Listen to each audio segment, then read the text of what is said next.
Jangan sampai nanti saya bicara tapi, suara saya nggak jelas, kasihan teman-teman nantinya, ya. Oke, Iya, siap. baik, bismillahirrahmanirrahim. Assalamualaikum warahmatullahi wabarakatuh. Waalaikumsalam. Ya, pertama-tama saya, mengucapkan selamat untuk teman-teman semua dari HMI Komisariat, Kesehatan Masyarakat Unhas Makassar. Tentu saya, merasa bahagia karena acara semacam ini pertama topiknya memang menarik, kemudian yang kedua juga penyelenggaranya juga menarik. Jadi dua-duanya yang membuat saya punya semangat khusus lah terkait pembahasan mengenai, sains pada sore hari ini. Kenapa menarik untuk topiknya nanti kita bahas, dan untuk yang kedua kenapa, menarik juga penyelenggaranya, karena ini diselenggarakan oleh teman-teman HMI Komisariat yang ada di Makassar, khususnya di Unhas, itu pun dari Komisariat Kesehatan Masyarakat. Jadi menurut saya ini satu hal yang, membanggakan ya, karena alhamdulillah di tengah-tengah kehidupan yang serba cepat, semuanya ingin instan, orang menghindari kedalaman, ternyata ada yang mahasiswa yang masih concern sekali dengan, tradisi intelektual. Dan menurut saya ini yang harus kita pertahankan ya teman-teman ya. Saya juga senang gitu karena mungkin sebelum Covid ya, saya juga sempat ke Makassar, pernah juga ke Unhas, pernah juga ke beberapa kampus di sana. Jadi selalu ada kerinduan tersendirilah ketika, diundang oleh mahasiswa, oleh teman-teman dari Makassar begitu. Itu ya, itu apresiasi saya. Jadi teman-teman pertahankan dan saya senang ini udah pertemuan yang ke-12 ya. Mudah-mudahan nanti bisa sampai selesai, teman-teman mengikutinya. Baik, kita kembali ke yang pertama tadi, untuk yang topik yang diberikan kepada saya, itu topik kaitannya mengenai bagaimana sebetulnya kritik Syed Hussein Nasr terhadap sains modern. Jadi Nasr mengkritik sains modern. Nah, tetapi saya coba spesifikasikan dengan judul pada sore hari ini, Sains Sakral Syed Hussein Nasr, dari Scientia menuju Sapientia, kritik atas sains modern. Jadi bahasa mudahnya, ini pengantar dulu ya, kenapa sains sakral? Karena sebetulnya itulah yang menjadi kritik utama dari Nasr terhadap perkembangan sains modern.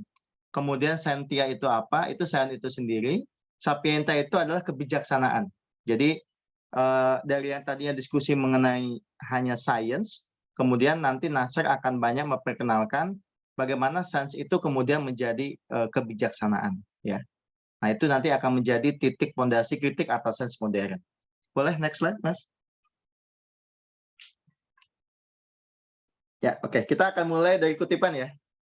Nah, ini kutipan ini bagus karena ini kutipan yang saya ambil dari seorang sufi Islam, itu namanya Fariduddin Attar, penulis buku Mantiqut Thoir. Ya, Mantiqut Thoir atau Tazkiratul Aulia. Jadi beliau waktu itu nulis begini kira-kira. Wahai atom-atom yang tersesat, kembalilah kepada intimu dan jadilah cermin abadi sehingga kamu menyaksikan bekas-bekas cahaya yang tenggelam ke dalam kelam, kembali dan lebur ke dalam mentarimu. Sebetulnya kata kutipan ini kutipan yang dikutip oleh Nasr ketika membahas mengenai krisis manusia modern, termasuk krisis sains di dalamnya. Jadi sebetulnya dari kutipan ini Nasr ingin menyampaikan kepada para pembacanya bahwa yang namanya kita ini sebetulnya ya ibarat atom-atom yang tersesat begitu. Maka kenapa banyak krisis muncul di era modern itu juga dikarenakan kita sedang mengalami ketersesatan ilmiah, sehingga Nasr mengusulkan kita untuk kembali kepada inti kita. Sehingga dengan kembali kepada inti sebetulnya bekas-bekas cahaya yang tadinya itu hilang menjadi kelam, itu akan kembali bercahaya dan bersinar.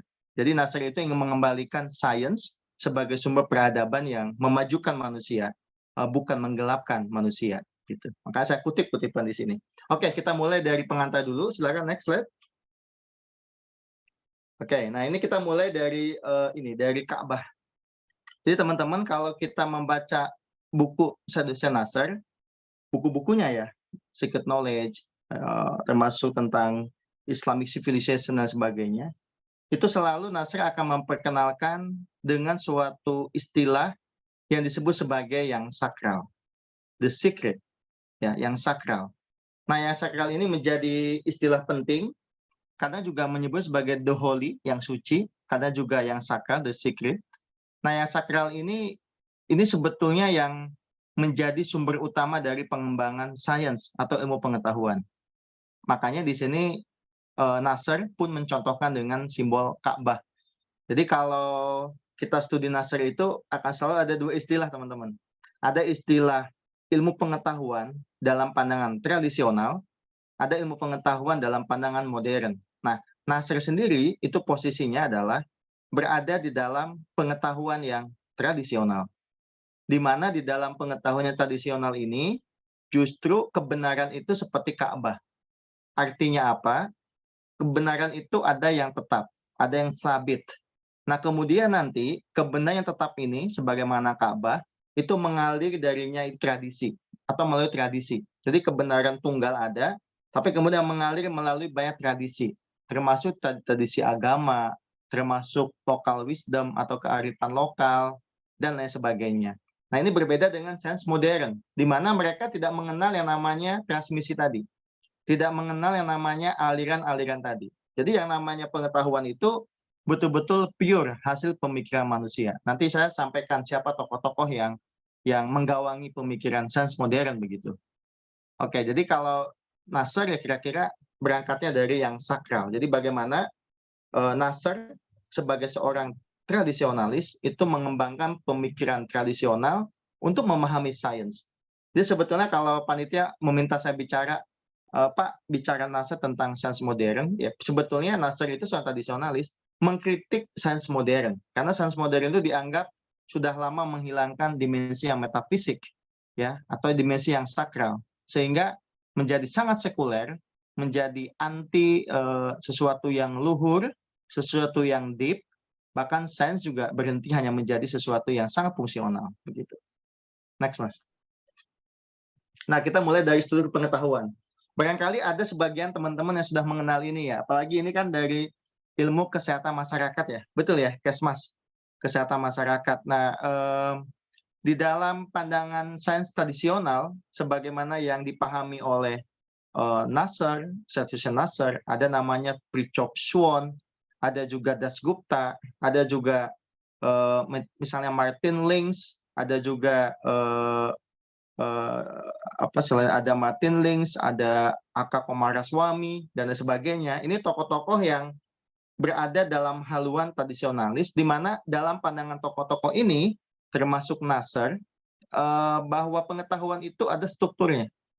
Bahkan yang namanya ilmu pengetahuan itu ada tingkatannya. Jadi ilmu itu tidak flat atau tidak sejajar semua, tidak. Ada levelingnya. Nah, level yang paling tinggi dari pengetahuan itu adalah level metafisika. Itu pengetahuan yang paling tinggi, itu level metafisik. Kemudian nanti setelah metafisik ini turun di bawahnya, itu level logika dan matematika. Jadi logika itu berbicara mengenai hukum berpikir, termasuk juga matematika. Tetapi kemudian di bawahnya ada fisika. Kalau fisika itu bicara mengenai hukum alam. Jadi antara hukum alam dengan hukum berpikir, itu sebetulnya turunan dari metafisika. Dan ketiga-tiganya itu disebut sebagai ilmu-ilmu teoritis. Dan tujuan dari ilmu teoritis itu adalah mengetahui sesuatu sebagaimana sesuatu itu sendiri. Jadi kalau teman-teman lihat misalnya ilmu matematika, 2 tambah 2 sama dengan 4, sebetulnya dari mana kita tahu 2 tambah 2 sama dengan 4? Itu kan bukan dari alam material. Dulu ahli matematikawan seperti Al-Khwarizmi misalnya, atau Pitagoras pada masa Yunani dulu, menemukan 2 tambah 2 sama dengan 4 itu bukan dihitung-hitung tangan, bukan. Bukan juga menjumlah-jumlahkan jumlah meja, bukan. Tetapi memang itu adalah pure aktivitas rasio kita. Dan itu diturunkan dari metafisika. Jadi kalau metafisika itu bicara mengenai realitas yang hakiki, kalau bahasa agamanya itu berbicara mengenai Allah, yang utama begitu. Nah, dari sana diturunkan menjadi logika bicara alam, dan matematika bicara hukum pikirannya pada manusia.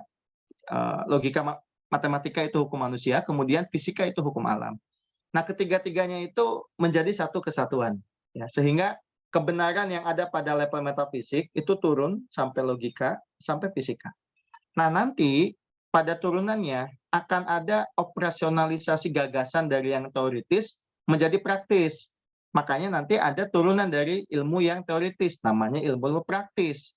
Tapi bedanya dengan yang teoritis, kalau yang teoritis maksudnya adalah mengetahui sesuatu apa adanya, sedangkan kalau level praktis adalah mengetahui sesuatu sebagaimana mestinya. Jadi bagaimana sih sesuatu itu bisa beroperasional secara semestinya gitu. Contoh, orang bicara mengenai tata kelola individu. Nah, itu muncul ilmu namanya etika. Jadi etika itu sebetulnya turunan bagaimana kita sebagai seorang individu bisa mengelola diri kita. Ya, emosi kita, nafsu kita, itu level etika. Tetapi ketika yang diurus sudah bukan lagi individu, tapi keluarga, maka ada ilmu lanjutan namanya ekonomi. Jadi ilmu ekonomi itu sebetulnya kelanjutan dari etika. Jadi etika dulu pada level individu, berlanjut menjadi ilmu ekonomi pada level keluarga. Nah, antar keluarga ini ketika berkumpul menjadi warga negara, maka muncul ilmu baru namanya politik. Maka sebetulnya politik itu adalah kelanjutan atau kepanjangan dari ilmu etika, dari ilmu ekonomi, baru ke politik. Nah, ketiga-tiganya ini antara etika, ekonomi, dan politik tidak terpisah dari ilmu teoritis di atasnya. Yang metafisika, logika, fisika, etika, politik. Maka di dalam struktur pengetahuan tradisional ada hubungan antar ilmu pengetahuan. Jadi antar ilmu pengetahuan tidak terpisah ya, tetapi saling terhubung satu dengan yang lainnya, tidak terpisah. Nah, nanti berbeda teman-teman dengan masa modern. Kalau masa modern itu nanti unsur metafisiknya itu yang dihilangkan. Jadi kepalanya itu tuh, yang pertama di atas, itu yang dihilangkan. Jadi sudah tidak lagi diyakini sebagai suatu kebenaran pengetahuan. Bahkan para filsuf yang modern banyak sekali yang menghilangkan itu, yang metafisik. Contoh misalnya teman-teman, misalnya siapa ya? Karl Marx misalnya, Marxisme, Karl Marx. Karl Marx sendiri itu melihat manusia itu nggak lebih sebagai zat yang memang digerakkan oleh materialisme historis. Contohnya itu. Jadi nggak ada urusan dengan sesuatu yang berbau metafisika. Sama halnya juga dengan positivisme, seperti Comte misalnya, atau positivisme yang lainnya, neopositivisme, misalnya seperti Richard Dawkins kalau di biologi, itu juga sama. Jadi mereka menolak metafisika. Bahkan di psikologi pun sama. Sigmund Freud juga menolak itu. Kemudian kalau kita bicara yang lebih modern lagi juga, bahkan sampai seperti Sartre pun sama. Jadi betul-betul yang namanya persoalan metafisika itu sudah tidak lagi menjadi persoalan penting. Dihilangkan kepalanya. Nah, itulah yang sekaligus menjadi kelemahan nanti di sains modern begitu. Ya, jadi menghilangkan dimensi metafisik. Nah, Nasr selama perjuangan intelektualnya itu adalah berusaha menghadirkan yang metafisika itu di dalam perdebatan ilmu pengetahuan, atau lebih tepatnya filsafat ilmu. Jadi Nasr itu menghadirkan metafisik, dan beliau memperkenalkan istilah yang tadi saya sebutkan di awal, yang disebut sebagai science sakral atau knowledge secret, ya, science sakral begitu. Ya, silakan Mas, next. Nah, sebetulnya kenapa sih perlu yang namanya pemahaman yang utuh? Karena kalau di dalam pandangan tradisional, termasuk Nasr, bahwa memahami manusia itu harus utuh. Kita tidak bisa memahami manusia hanya satu dimensi aja. Nah, bedanya orang-orang modern itu bicara manusia minimal satu dimensi, paling maksimalnya dua. Dua itu misalnya antara fisik dan jiwa, itu saja. Nah, ruh itu nggak pernah dilirik, bahkan dianggap itu ya nggak ada lah. Ya kalaupun ada itu nggak lebih dari kelanjutan jiwa saja. Jadi betul-betul menjadi sangat anti terhadap dimensi-dimensi yang berbau rohania. Ya yang ada cuma dimensi fisik, kemudian sekaligus juga dimensi jiwa. Hanya itu saja, itu maksimal itu.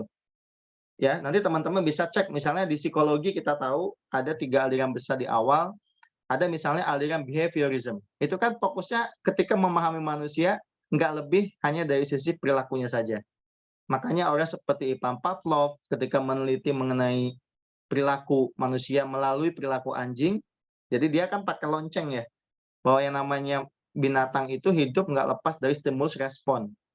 Ini menarik ini. Jadi waktu itu untuk menguji apakah anjing ini merespon tidak, dikasih stimulus. Jadi setiap mau makan dikasih yang namanya lonceng. Habis itu dikasih makan. Nah, ketika suatu kali dia gunakan lonceng tapi nggak didatangkan makanan. Ternyata air liurnya keluar dari anjing itu. Kemudian Pavlov menyimpulkan bahwa itulah hakikat hidup itu begitu, ada tantangan, ada stimulus, ada respon kemudian. Bahkan parahnya lagi, Pavlov itu mengeneralisir temuan terhadap anjing itu juga terhadap manusia. Sehingga nanti riset-riset psikologi yang mazhab awal ya, itu memang menjadi sangat behavioristik. Ya, seakan-akan ya manusia itu bisa ditinjau semata-mata dari perilakunya saja. Pun demikian dengan selanjutnya ya, ada psikoanalisa. Yang paling mendekati itu kemudian sebetulnya adalah mazhab humanisme, misalnya Abraham Maslow. Tetapi yang paling dekat sekali nanti, dan ini nanti akan ketemu dengan psikologi tradisional, apa yang disebut sebagai transpersonal psychology. Jadi transpersonal psychology itu ada psikologi yang transpersonal. Jadi bicara tentang individu, tetapi sudah sampai bicara tentang ruh. Jadi bukan hanya sampai level jiwa. Teman-teman kalau ada yang mau mendalami transpersonal psychology, itu silakan baca buku misalnya Robert Frager, ya Hati, Diri, dan Jiwa. Nah itu buku bagus pengantar mengenai bagaimana sebetulnya jiwa dan ruh juga dijelaskan dari sisi ilmu psikologi. Dan menurut saya itu menarik ya. Maka ada istilah kemudian psikologi sufi. Nah sebetulnya itu mengembalikan itu. Dan Nasr itu sendiri adalah seorang yang menempuh jalan sufi. Bahkan Nasr sendiri itu mengembangkan tarekat. Nama tarekatnya tarekat Maryamiyah, ya, tarekat Maryamiyah. Nah di Indonesia itu ada orang yang menjadi muridnya dan juga menjadi guru tarekat itu namanya Muhammad Bakir. Nah itu gurunya di Indonesia ini. Jadi selain tarekat ya mendalami filsafat dan ahli juga sejarah sains gitu ya. Jadi nggak diragukan lah dari sisi keilmuannya. Nah orang modern itu memutus hanya sampai 2 dimensi, fisik dan jiwa itu saja. Ya, tapi di dalam pandangan tradisional justru manusia itu tidak sampai hanya jiwa, tapi sampai kepada level ruh.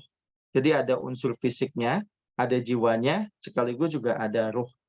Nah, ketika Nasr bicara mengenai ruh, maka Nasr juga akan mengoreksi istilah-istilah yang digunakan oleh orang modern, termasuk misalnya penggunaan istilah rasio. Jadi orang modern itu menggunakan istilah reason atau rasio, sedangkan Nasr prefer menggunakan istilah akal atau intelektus. Karena intelektus itu berbeda dengan rasio.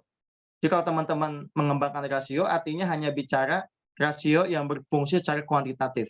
Tapi kalau bicara inteleksia, nah itu bicara mengenai akal yang mengandung unsur bukan hanya kuantitatif, tapi unsur kualitatif dari akal itu gitu. Nah itu makanya Nasr itu sampai sebegitu detailnya ya membangun kritik terhadap sains modern. Next, Mas. Nah, sekarang kembali, ini contoh aja misalnya, kalau kita rujuk ke dalam sejarah pemikiran, ketika bicara mengenai manusia, ini kan unik ya, kan misalnya Aristoteles sendiri mendefinisikan manusia adalah hewan rasional. Kenapa hewan? Karena memang secara spesies kita itu dekat sekali dengan hewan sebetulnya, bukan dengan malaikat ya. Karena kita juga berkembang biak dan lain sebagainya. Kita juga perlu makan, kita juga minum, dan lain sebagainya. Jadi kita itu dekat dengan hewan. Tapi beda dengan hewan, kita itu punya rasio. Itu bedanya. Ya. Jadi ini satu definisi, di mana sebenarnya definisi ini kalau diikuti, ya boleh, tapi juga masih mengandung kelemahan. Karena ternyata manusia itu yang utamanya bukan rasio ternyata. Tetapi menurut Nasr, yang utama dari manusia adalah akal tadi. Di mana nanti di sana juga masalah roh itu juga bisa dipahami gitu. Oke, next. Ada juga yang mendefinisikan manusia itu sebagai hewan yang senang membuat simbol ya. Jadi animale symbolicum itu Ernest Cassirer yang mengatakan itu. Jadi senang pakai simbol itu misalnya teman-teman pasti ingat ya kalau orang berziarah kubur ada yang misalnya pakaiannya hitam gitu kan. Senang pakai simbol-simbol itu. Ya, kalau di tradisi Tionghoa misalnya kalau pesta itu pakai baju merah, itu kan menunjukkan sukacita ya. Maka jangan coba-coba teman-teman datang ke misalnya pemakaman teman-teman Tionghoa memakai baju merah di saat mereka sedang mengkremasi mayatnya misalnya. Itu jangan. Ya, karena manusia itu senang pakai simbol-simbol begitu ya. Maka nggak keliru kalau Ernest Cassirer itu mendefinisikan manusia adalah animalis symbolicum. Tapi apakah benar hanya itu? Ternyata tidak. Ada juga yang mendefinisikan seperti misalnya Heidegger ya, next Mas. Martin Heidegger memahami manusia itu sebagai ada yang menghayati yang ada. Dasein. Ini kalau saya bilang ada yang menghayati sang ada, kira-kira teman-teman harus memahami seperti ini. Sebagai contoh misalnya, saya Aan, saya ada. Kemudian ada stabilo depan saya. Stabilo ada.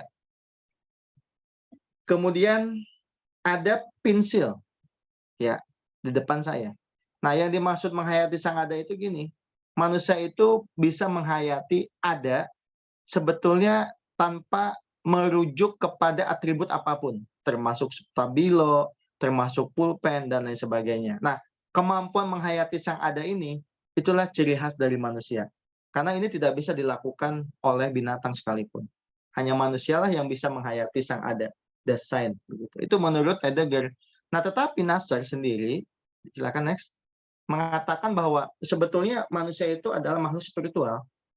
Jadi dimensi yang paling esensial pada manusia itu adalah dimensi spiritual itu. Sehingga karena dimensi spiritual itu yang utama, maka nanti pengembangan sains harusnya adalah pengembangan sains yang merujuk ke dalam atau kepada dimensi spiritual ini.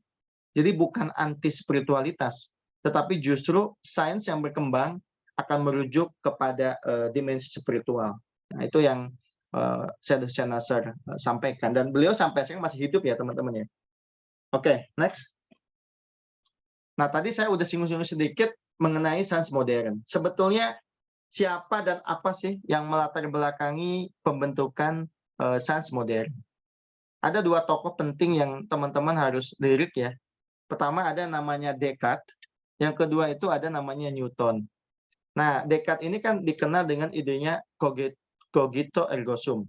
Aku berpikir maka aku ada. Dan Descartes adalah perintis dari rasionalisme. Kenapa? Karena bagi Descartes, yang namanya pengetahuan itu mengandung ide-ide bawaan. Namanya innate ideas. Dan realitas itu kebagi dua. Ada realitas yang meluas, namanya res extensa.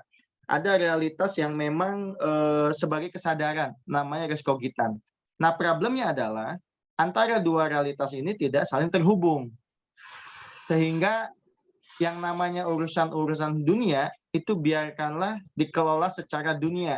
Tidak ada urusan dunia itu dihubung-hubungkan dengan yang ruhania. Yang spirit itu nggak ada itu. Ya. Dan memang manusia itu untuk mengembangkan pandangan sampai ke sana harus tadi cogito ergo sum. Aku ragukan maka aku ada. Nah, kenapa sampai kesimpulan aku ada? Karena keraguan itu akan diterima kalau kita menerima bahwa ada orang yang sedang meragukan. Nah, ini yang menjadi ciri khas awal pemikiran dunia modern. Dan di sini Descartes sebetulnya ingin menarik yang namanya manusia itu bukan lagi sebagai pelaku sejarah, tetapi manusia itulah yang memang menjalankan sejarah. Jadi bukan hanya mengikuti apa kata agama, tetapi justru dia melakukan pembangunan sejarah itu dari dirinya sendiri. Cogito ergo sum. Nah, ide ini ditambah lagi dengan ide dari Newton yang mengatakan alam itu mekanik. Jadi mekanika alam itu justru yang menjadikan sudah alamnya itu dihilangkan dari unsur spiritual, kemudian dari yang ada saja itu sudah dikeringkan lagi dengan mengadopsi teori dari Isaac Newton ini, bahwa alam itu mekanik. Maka nanti kalau ditanya apa sih paradigma ilmu modern atau sains modern, paradigma sains modern adalah namanya Newtonian Cartesian. Jadi ada paradigma Newtonian Cartesian. Dulu ada teman saya, dia kuliah S3 di UI, waktu itu tesisnya kalau nggak salah. Itu nulis mengenai paradigma holistik. Perbandingan Whitehead dengan Mullah Sadri kalau nggak salah. Nah, itu menarik bagaimana bahwa paradigma modern kenapa mengalami banyak krisis, banyak problem, karena ini. Ya, sebetulnya. Kenapa mengalami problem? Ya tadi ini. Karena ide Descartes sekaligus juga ide dari Newton. Jadi ini biang penyebabnya nih, dua tokoh ini ya. Sehingga nanti sains modern itu berkembang, tetapi unsur yang metafisik tadi, sebagai yang saya bahas, itu hilang, ya, tidak lagi menjadi berkembang. Oke, next. Ditambah lagi nanti dengan pemikir-pemikir pencerahan ya di Jerman. Jadi Descartes dulu, kemudian nanti ada Newton, habis itu ada Immanuel Kant. Ya, Immanuel Kant juga ini luar biasa, karena bagi Immanuel Kant itu dia mengatakan bahwa sebetulnya manusia itu tidak bisa mengenal sesuatu apa adanya. Dia itu bisa mengenal sesuatu apa adanya, tetapi bukan sesuatu itu, hanya fenomenanya saja. Kenapa? Karena kita punya 12 kategori di mana kita nggak mungkin bisa memahami sesuatu ketika kita nggak punya hukum berpikir yang tadi, 12 kategori tadi. Dari mulai kuantitas, kualitas, termasuk sebab akibat, dan sebagainya. Nah, itu satu.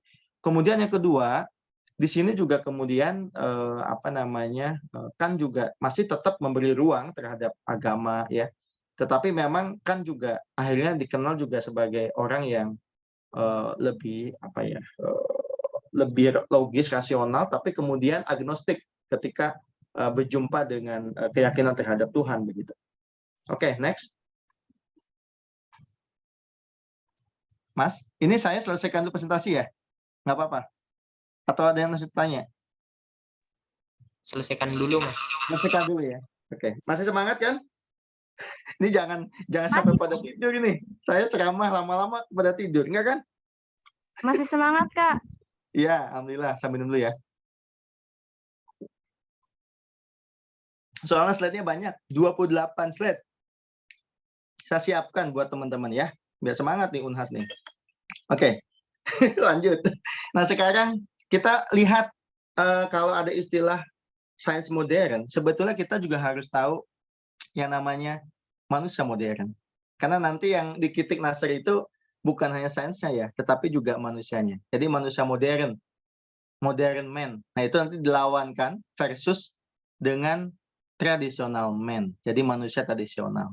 Nasr itu ngarahnya nanti ke manusia tradisional, bukan ke manusia modern. Kenapa begitu?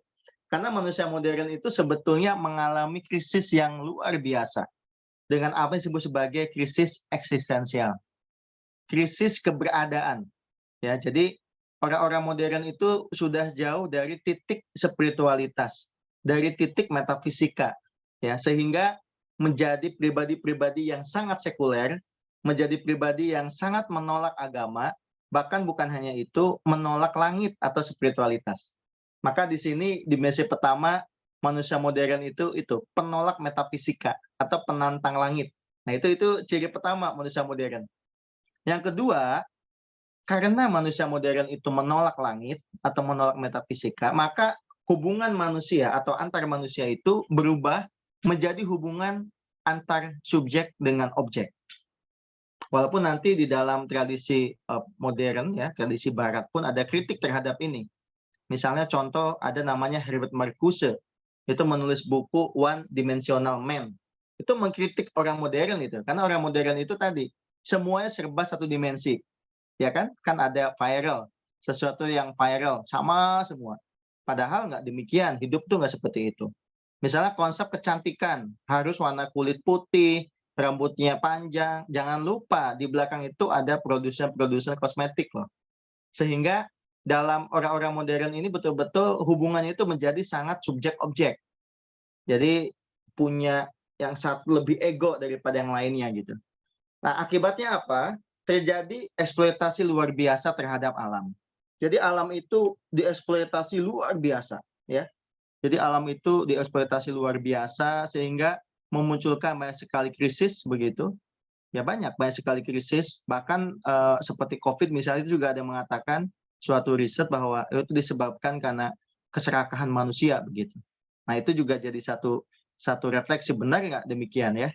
Nah, kemudian berkembangnya paham positivisme. Nah, ini ciri orang modern. Mungkin teman-teman di kampus bisa merasakan ya, bagaimana misalnya riset-riset kita yang kualitatif, kadang-kadang di sebagian jurusan itu lebih tidak disarankan. Misalnya para dosen lebih menganjurkan, ya udah positif aja, kuantitatif saja. Seakan-akan sains itu dianggap benar kalau dia bisa dihitung begitu. Itu positivisme begitu kan? Padahal ternyata yang namanya sains itu bukan hanya itu. Sains itu bukan hanya masalah bukan hanya masalah kuantitatif, tetapi juga termasuk sains yang kualitatif begitu. Nah, kemudian pada akhirnya manusia modern itu menjadi asing dengan dirinya sendiri. Jadi inilah krisis eksistensial. Makanya orang-orang modern itu kelihatannya sehat, teman-teman. Tampilannya sehat, kaya raya gitu ya. Kelihatan nggak ada masalah. Tetapi di balik tampilan luar yang kelihatan megah, ternyata di belakangnya banyak tangisan yang disembunyikan dari keramaian orang. Jadi di tampilan publik nggak dimunculkan itu keperihan hidup orang-orang modern. Karena mereka merasa mampu menaklukkan hidup tanpa yang spiritual. Nah itu padahal di belakangnya banyak sekali muncul krisis yang menyangkut dirinya gitu, atau apa yang disebut sebagai krisis eksistensial. Ya. Oke, next. Nah ini akibatnya teman-teman. Kalau teman-teman ingin tahu kan sejak Perang Dunia Pertama, Perang Dunia Kedua, ini hampir-hampir ya terjadi Perang Dunia Ketiga, mudah-mudahan enggak ya. Itu luar biasa. Artinya ilmu pengetahuan yang tadinya dianggap bisa mensejahterakan manusia, ternyata dengan ilmu pengetahuan modern ini justru pembunuhan manusia-manusia itu menjadi semakin masif. Misalnya dulu ya, ketika belum ketemu mesiu, belum ketemu yang namanya teknologi canggih persenjataan, yang namanya peperangan itu kan hanya apa istilahnya itu, hanya melalui tombak misalnya ya, atau kalau di Papua itu ada melalui panah misalnya. Ya kalau pakai panah, pakai tombak, kalau misalnya peperangan gitu paling yang meninggal berapa orang ya, kalaupun ada yang terluka begitu. Tetapi sekarang ini bisa perang itu yang menyerang itu di perpustakaan.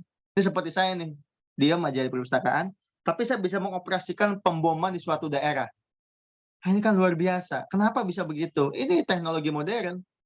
Makanya kemudian kenapa muncul pandangan-pandangan lebih jernih bahwa seharusnya sains yang dikembangkan itu bukannya memproduksi senjata massal. Harusnya nggak bisa tuh analogi yang mengatakan sains untuk sains, nggak bisa. Sains itu justru bukan untuk sains, tetapi untuk kemajuan manusia, untuk kesejahteraan manusia. Tidak ada sains netral, tidak ada.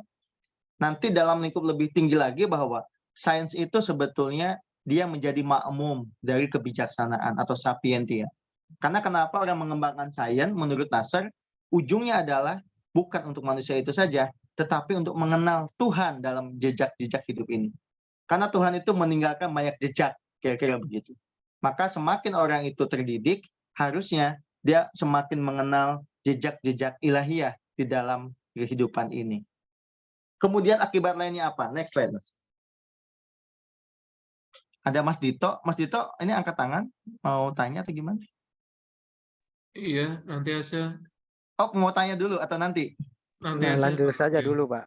Lanjut dulu ya. Sekalian satu sesi nanti untuk bertanya. Kenapa, Mas? Ya, Nanti. sebaiknya lanjut saja dulu, Pak. Ya, nanti ada Oke, sesi baik, khusus untuk Oke, bertanya baik. begitu. Nanti ya. Lanjut dulu ya. Ya, oke. Ya, Pak Ijam. Masih ada sekitar berapa lagi? Ini udah 13 slide. Jadi ada sekitar 9-an lah ya.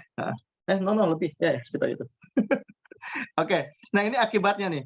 Akibatnya ini misalnya COVID sama ya, termasuk krisis lingkungan juga sama. Jadi kalau teman-teman mengikuti krisis lingkungan, itu kan berasal dari cara pandang yang keliru terhadap alam. Karena kan orang-orang modern itu merasa manusia itu lebih tinggi daripada alam. Jadi ada satu keangkuhan eksistensial. Seakan-akan alam ini untuk manusia. Jadi kalau manusia pakai ya nggak apa-apa kan gitu. Tapi nanti pandangan ini dikritik oleh sains tradisional. Sebagaimana juga dikembangkan oleh Nasr. Bahwa kita itu dengan alam sama. Makanya ada istilah alam itu adalah makrokosmos, manusia itu adalah mikrokosmos. Apa yang ada pada alam, ada juga pada manusia, begitu. Makanya nanti kajian Nasr juga banyak menyoroti masalah-masalah krisis lingkungan ya. Jadi kalau teman-teman mau riset tentang Nasr, nah itu nanti akan banyak tuh bicara juga mengenai ekologi ya. Gitu. Oke, next, Mas. Nah ini, saya mau memperkenalkan ada satu buku bagus sekali, dan ini sejalan dengan apa yang nanti disampaikan oleh Nasr. Judulnya adalah Guide for the Perplexed. Jadi buku ini sudah diterjemahkan oleh LP3ES. Judulnya adalah Keluar dari Kemelut, yang diterjemahkan oleh Pak Mohtar Pabutinggi dari LIPI ya. Waktu itu LIPI, kalau sekarang dari BRIN ya.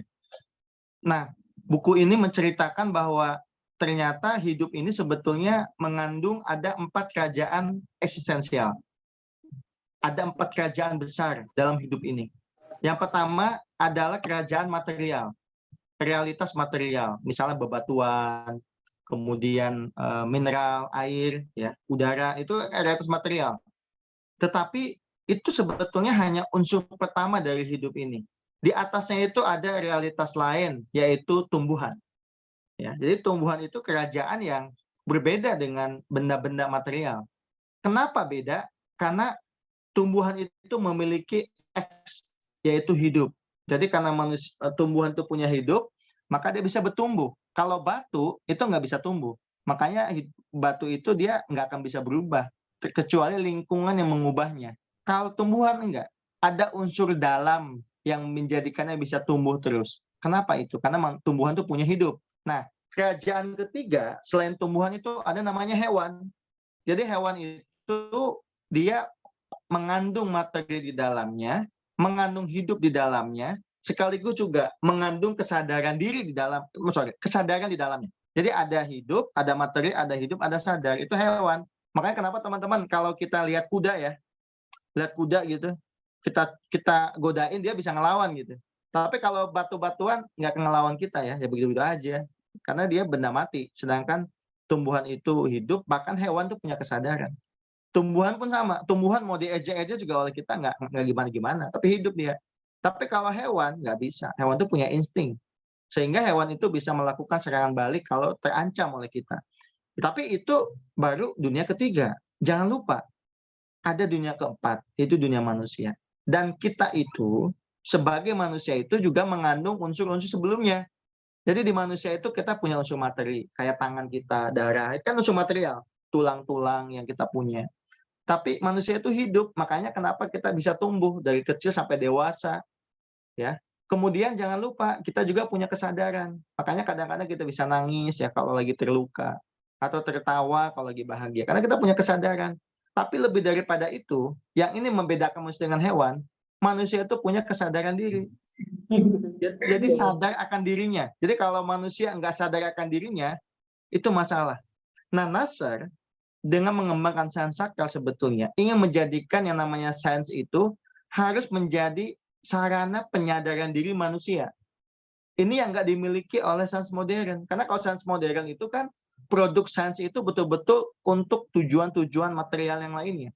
Sedangkan tujuan dari sains dalam pengembangan sains tradisional yang sebagaimana Nasr katakan, bukan itu. Tetapi untuk menjadikan diri manusia semakin sadar akan dirinya. Bahwa dirinya itu bukan hanya dimensi fisik. Bahwa dirinya itu juga punya unsur lain. Baik itu unsur material tadi, tumbuhan, unsur sadar diri, sekaligus juga unsur-unsur rohaniah lainnya. Itulah manusia. Nah, sains modern sayangnya, mereka mengembangkan sains itu hanya berhenti pada kerajaan pertama. Realitas material saja. Sehingga semua sains berkembang sangat pesat untuk dunia yang pertama, tetapi menjadi sangat miskin untuk memasuki dunia kedua, ketiga, apalagi dunia keempat. Makanya sains modern itu kelihatan jaya, digdaya begitu, tetapi sebetulnya di dalamnya mengandung banyak unsur-unsur yang keropos. Ya, jadi nggak sekuat yang kita kira begitu. Banyak unsur keropos dan itu dibenarkan. Saat ini misalnya di negara-negara maju ya, yang memang mengembangkan sains dan teknologi sangat canggih, di Jerman, di Eropa ya, di Amerika di mana. Nah itu ternyata mereka juga memasuki fase krisis spiritual yang luar biasa. Makanya di Amerika misalnya buku-buku seperti bukunya Rumi, Masnawiye Maknawiye, itu juga menjadi buku populer. Jadi orang-orang modern itu akhirnya juga mencari timur ya, mencari spiritualitas gitu untuk menutupi kekurangan pengembangan dirinya di era modern begitu. Itu next Mas. Sehingga nanti sains sakral itu harusnya memang mengembalikan ini. In the end mengembalikan segala sesuatu kembali kepada peta hidup yang sebenarnya. Bahwa sebetulnya hidup ini termasuk pengembangan sains itu sebetulnya harusnya menuju ke satu titik tengah. Ini kalau ada titik tengah di lingkaran ini, itu namanya titik pusat. Itulah the truth atau kebenaran. Jadi kebenaran itu ada kok. Dia objektif ada kebenaran itu. Nah kemudian segala turunan yang ada di luarnya itu atau aspek hukum, itu harus berjalan menuju titik pusat kebenaran tadi. Jadi sains itu yang berada di luar harus diarahkan melalui jalan-jalan suci untuk mengenal kembali the truth atau mengenal kembali kebenaran tadi. Gitu. Harus diarahkan ke sana. Karena kalau nggak diarahkan ke pusat kebenaran atau the truth tadi, maka nanti manusia itu akan kehilangan orientasinya, akan kehilangan makna hidup. Ini kalau titik tengahnya hilang, yang ada cuma pinggirannya saja, maka itulah penyebab krisis orang-orang modern. Karena sains yang dikembangkan pun tidak lebih hanya sains yang bicara aspek luar atau aspek hukum misalnya, tapi tidak masuk ke dalam dimensi lebih batin daripada itu gitu. Maka dari itu Nasr dalam hampir semua karyanya itu mengantarkan kita untuk kembali memahami peta hidup tadi, ya. Oke, next, Mas. Sehingga dalam pandangan tradisional yang namanya realitas yang menjadi objek penelitian itu bukan hanya satu dimensi ya. Bukan hanya dimensi profan, tapi juga mengandung unsur sakral. Mungkin saya bisa kasih contoh, misalnya kalau kita lihat gunung, teman-teman jangan hanya lihat gunung sebagai realitas objektif material ya, objektif material. Tapi juga harus dilihat gunung itu dari sisi yang lain sebagai yang sakral. Makanya kenapa masyarakat adat di kita ya, entah di Baduy, entah di Sunda Wiwitan, ya, entah kalau mungkin di Jawa Tengah itu ada yang Kejawen lah, entah di Bali ya dengan Tilhite Karananya, entah di Haruku, di Ambon misalnya, dan lain sebagainya, tradisi Sasi misalnya, itu kan sebetulnya tradisi-tradisi tradisional ya, untuk melestarikan yang sakral dari alam. Dan itu menurut Nasr itu baik. Sedangkan kalau sains modern, alam itu nggak sakral, teman-teman. Alam itu karena nggak sakral, maka bebas diapa-apain. Tapi kalau Nasr nggak bisa, alam itu sakral. Maka kalaupun kita mau menggunakan keuntungan dari alam, silakan dipergunakan, tetapi dalam batas yang sewajar-wajarnya. Karena kalau enggak, alam tidak seimbang, maka akan muncul banyak krisis. Dan sekarang udah terbukti kan, ada banjir di mana-mana, ya gempa dan sebagainya. Itu kan sebetulnya bukti dari apa namanya kecerobohan manusia ya di dalam menjaga keseimbangan dalam alam begitu. Gitu. Oke, next, Mas. Nah, Nasr sendiri sebetulnya kalau dilihat dari aliran, Nasr itu mazhabnya apa sih Pak? Gitu. Kalau di Islam itu kan di filsafat Islam ada namanya ada mazhab. Yang pertama itu namanya mazhab Masya'iyah. Masya'iyah itu peripatetik ya. Tokohnya seperti Al-Kindi, Al-Farabi. Jadi satu mazhab pemikiran yang menekankan argumentasi demonstratif sebagai satu pendekatan yang paling absah dalam memahami kebenaran. Rasio ya.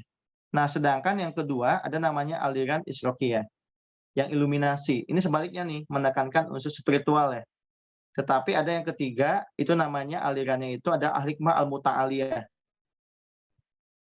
Ya, jadi apa namanya? Tadi saya agak ya. Itu ada namanya Al-Hikmah Al-Muta'aliyah, Mula Sadra.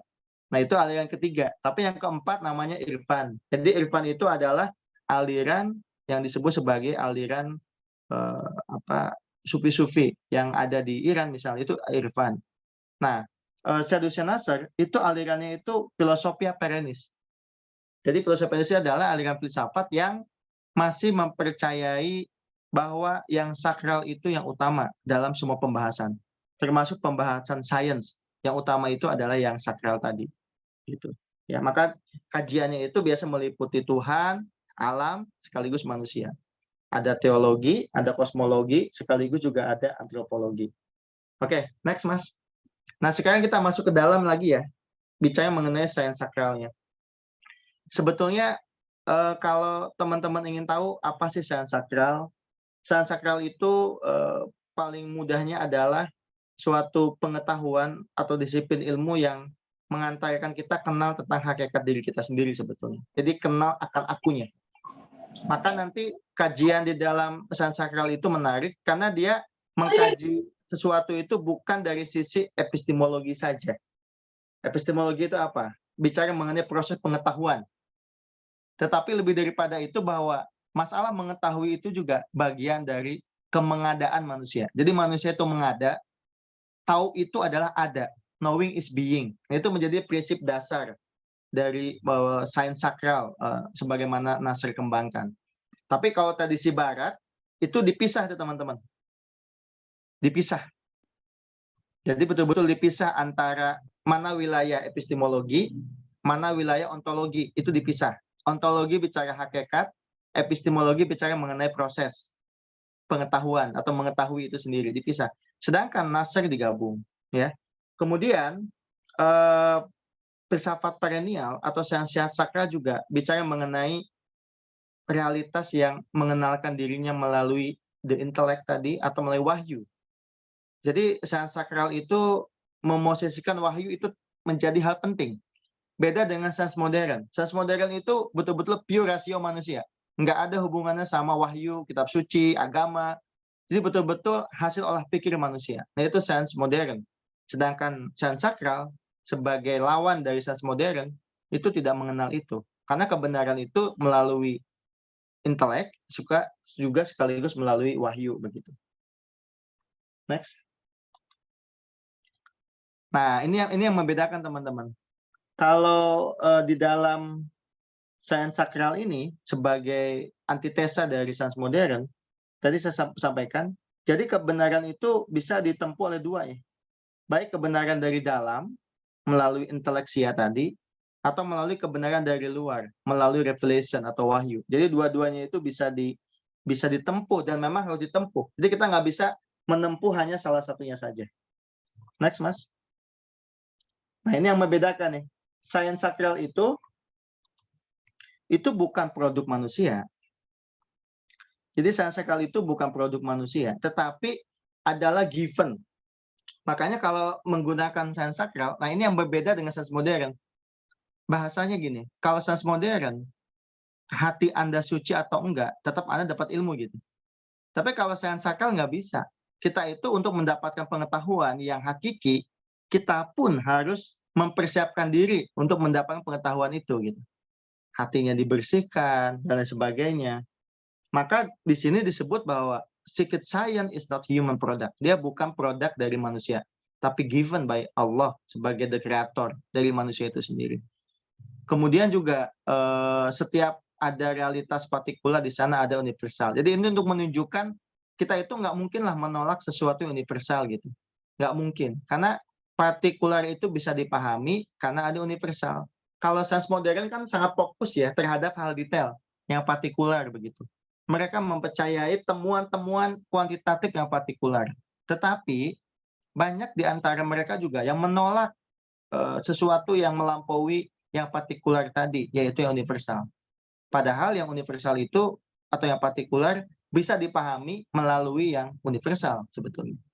Gitu. Kemudian ada satu keyakinan juga di dalam secret science atau secret knowledge bahwa God is always there. Tuhan itu ada, selalu ada.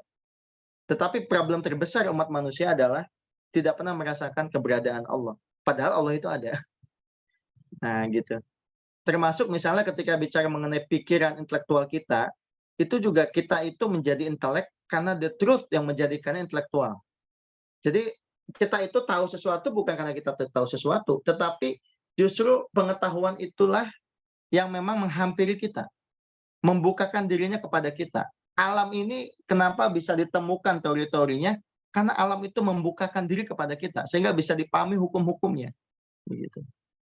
Oke. Berbeda lagi-lagi dengan sains modern, di mana nggak ada tuh urusan-urusan riset kaitannya dengan pembukaan diri, persiapan batin, nggak ada ya. Oke, next. Nah, di sini kita juga harus memahami bagaimana Nasr kemudian membagi, dan ini khas filsafat memang ada 3 perspektif.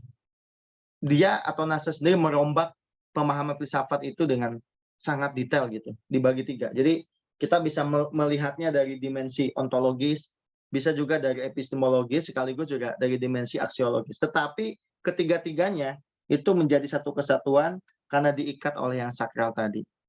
Contoh misalnya Nasr itu juga banyak bicara mengenai tauhid. Jadi sumber ilmu pengetahuan itu ya tauhid kalau menurut Nasr. Ya, sedangkan kalau kita tanya ke sains modern ya apa hubungannya dengan tauhid ya gitu ya. Jadi sains modern ya dia dari olah pikir manusia. Nah, kemudian Tuhan sebagai yang suci yang menurunkan juga kesucian kepada segenap penciptaan. Jadi kalau misalnya kita bilang ada sesuatu yang sakral. Nah, yang sakral itu bukan berarti karena dia sakral, tetapi karena Allah menitipkan yang sakral kepada sesuatu itu. Jadi kalau kita bilang, oh manusia juga sakral. Iya sakral.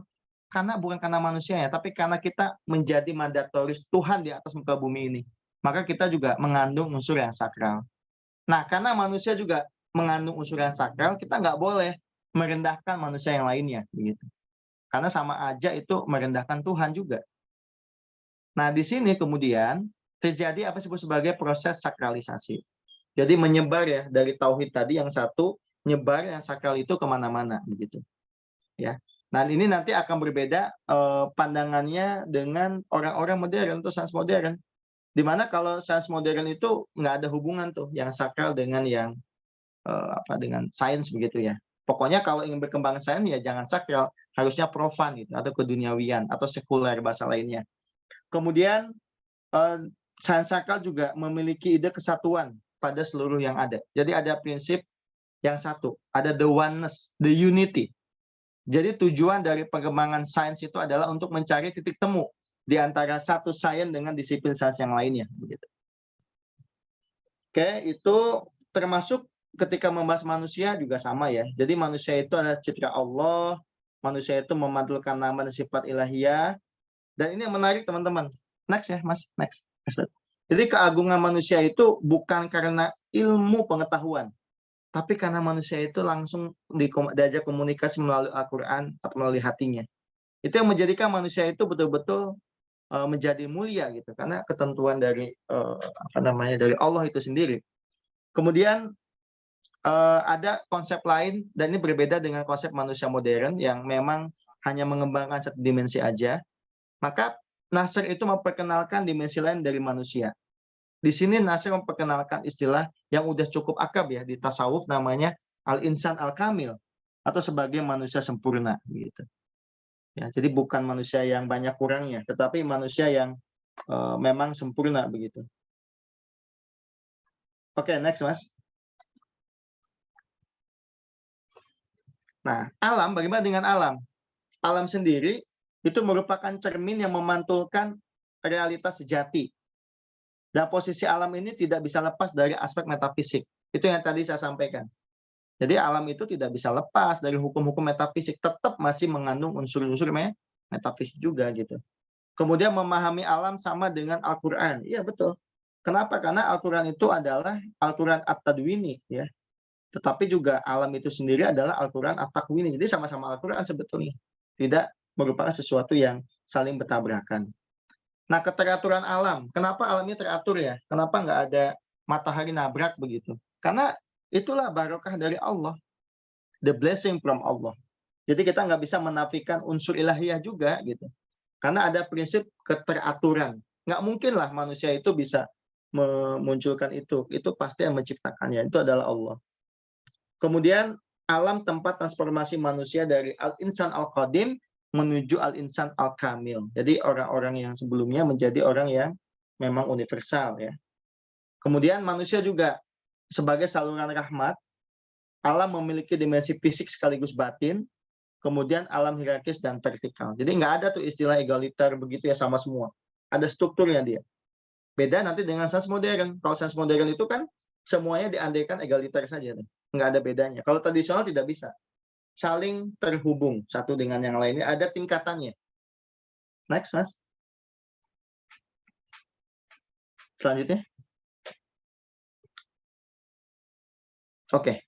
Nah, maka dari itu nanti alam, ya, ini dimensi yang kedua, dimensi epistemologis, itu merupakan sumber utama ilmu pengetahuan. Jadi alam itu sendiri merupakan sumber utama ilmu pengetahuan. Sebentar. Mas, next, Mas. Sebelumnya, Mas. Sebelumnya, ya ini, di sini dulu. Dan Al-Quran itu memiliki dua dimensi ya, ada namanya syariah, ada hakikoh. Maka salah satu tujuan, kalau menurut Nasr, pengkajian ilmu pengetahuan itu untuk penyingkapan hakikat Al-Quran maupun alam. Unveiling. Unveiling apa? Al-Quran maupun alam gitu. Nah, kemudian ketika kita mempelajari hasanah Islam, misalnya ada istilah hikmah. Nah, hikmah itu juga merujuk kepada filsafat murni yang berhubungan langsung dengan Tuhan begitu. Oke, next, Mas.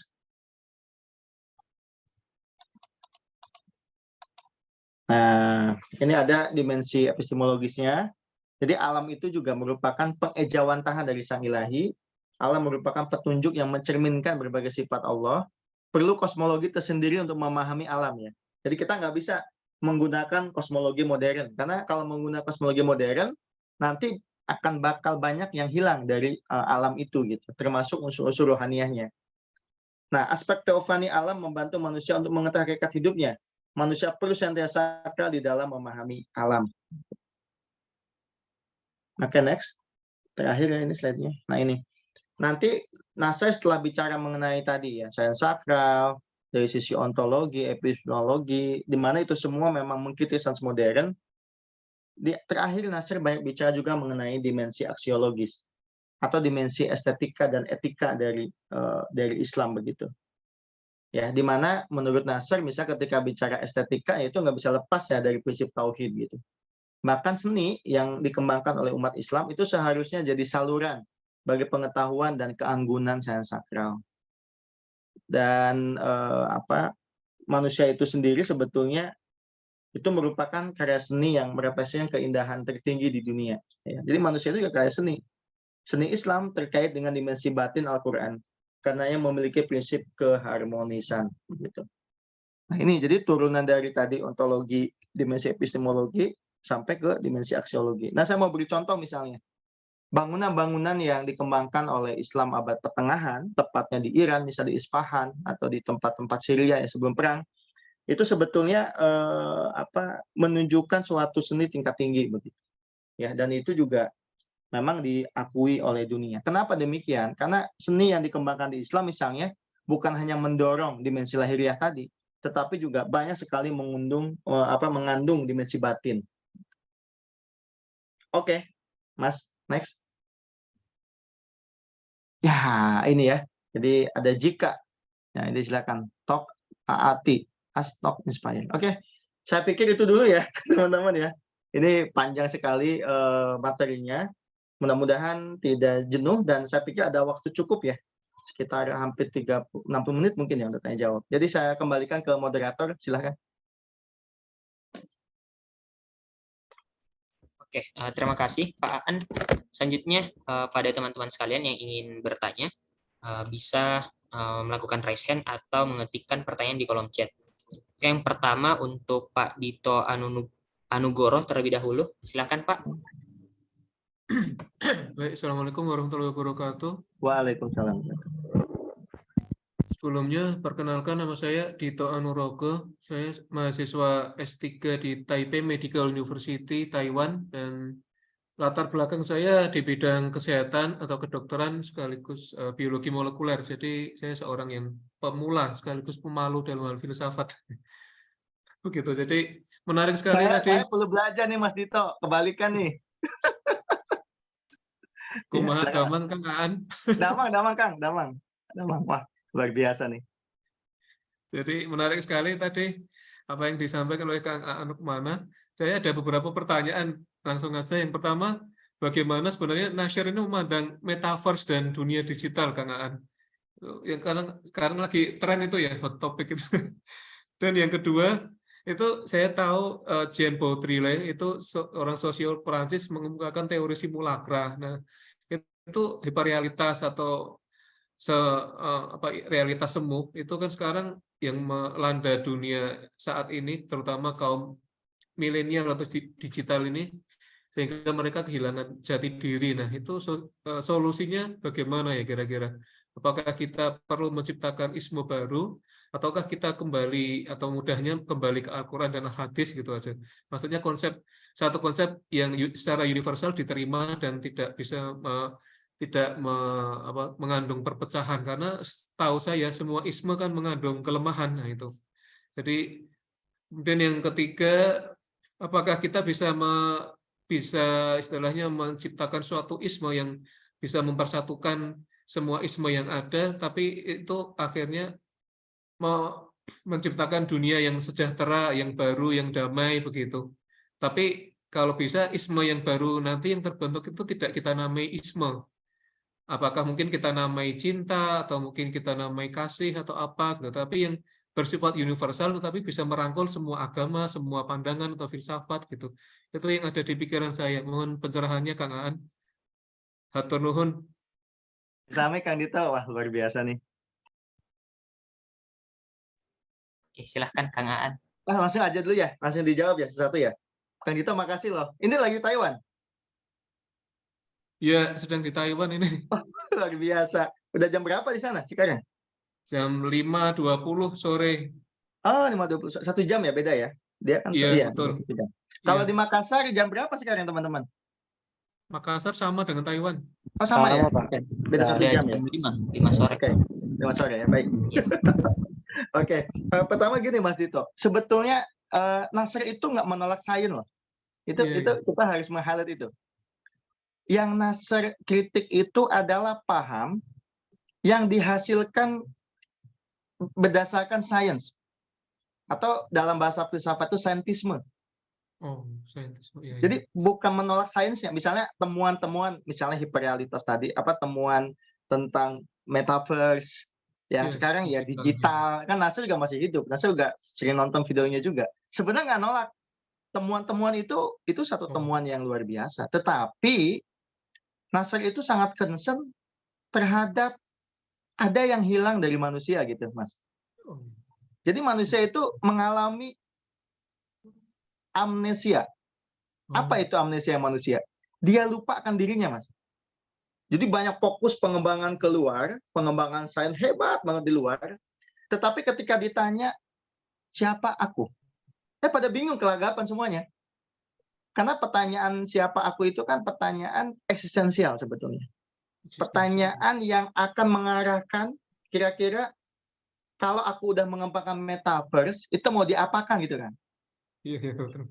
Nah, itu yang jadi concern Nasr. Makanya Nasr itu yang dikritik itu bukan sainsnya sebetulnya. Makanya kalau tadi ada catatan kritik atas sains modern, sebetulnya saintismenya yang dikritik. Jadi teman-teman yang kita mesti bedakan antara sains dengan saintisme.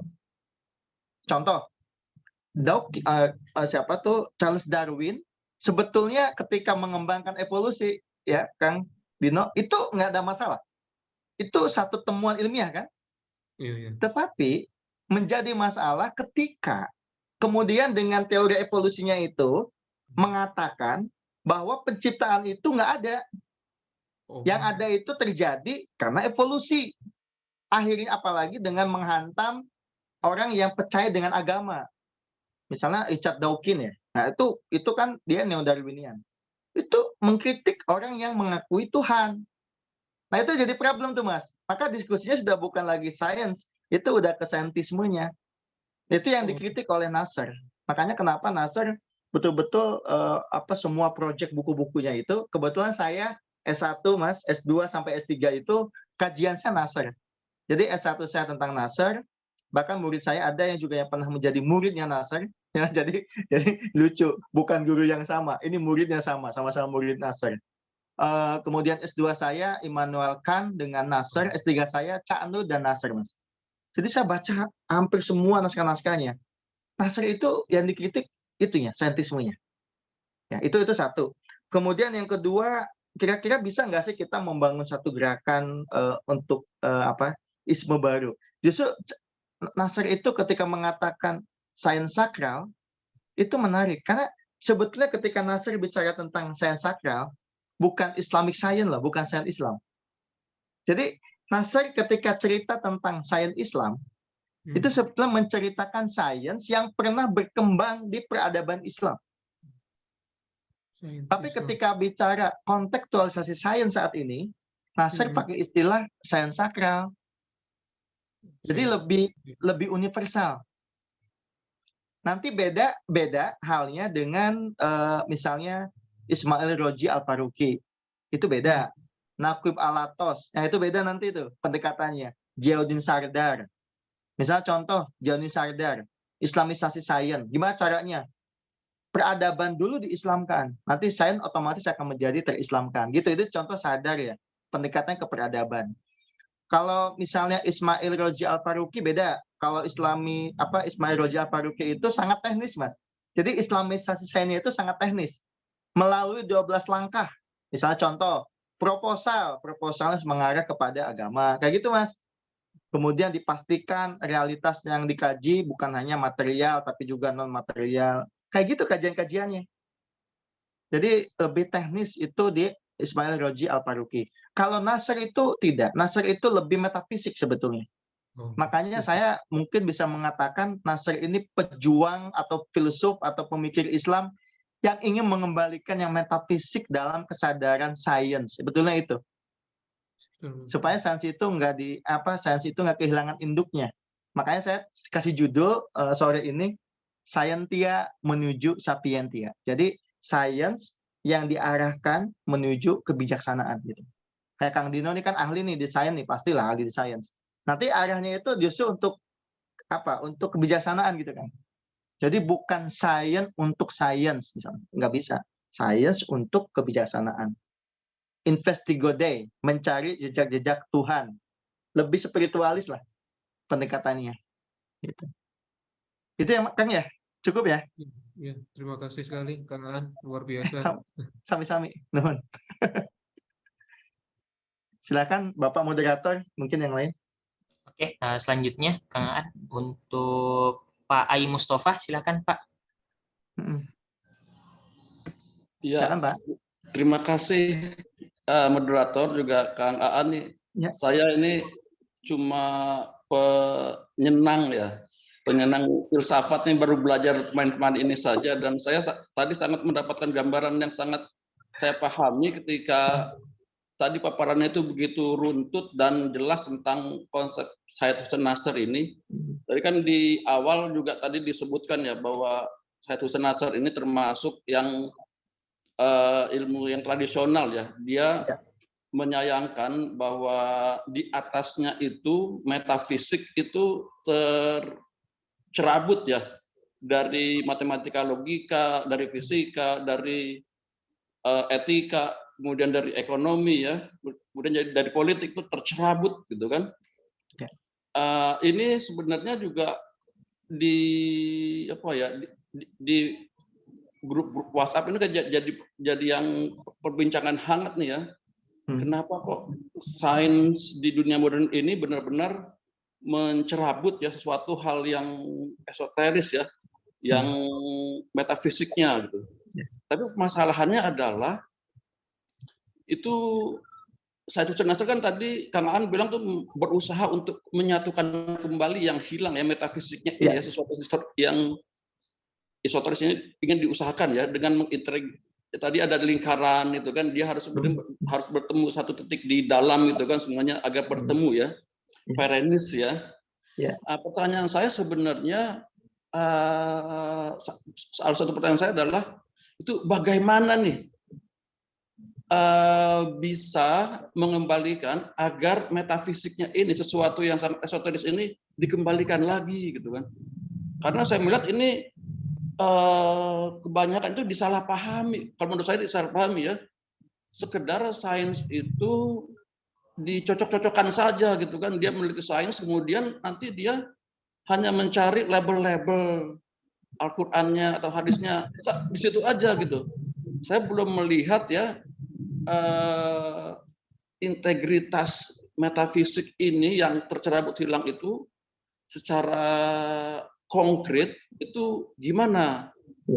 Itu satu hal. Dan kemudian saya perhatikan juga ini tadi yang jawaban pertanyaan Kang terhadap Kang Dito itu kan juga menyebutkan tokoh-tokoh ya. Tadi Ziauddin Zardar itu gimana caranya mengintegrasikan sains, juga satu lagi itu ya, yang sangat teknis itu.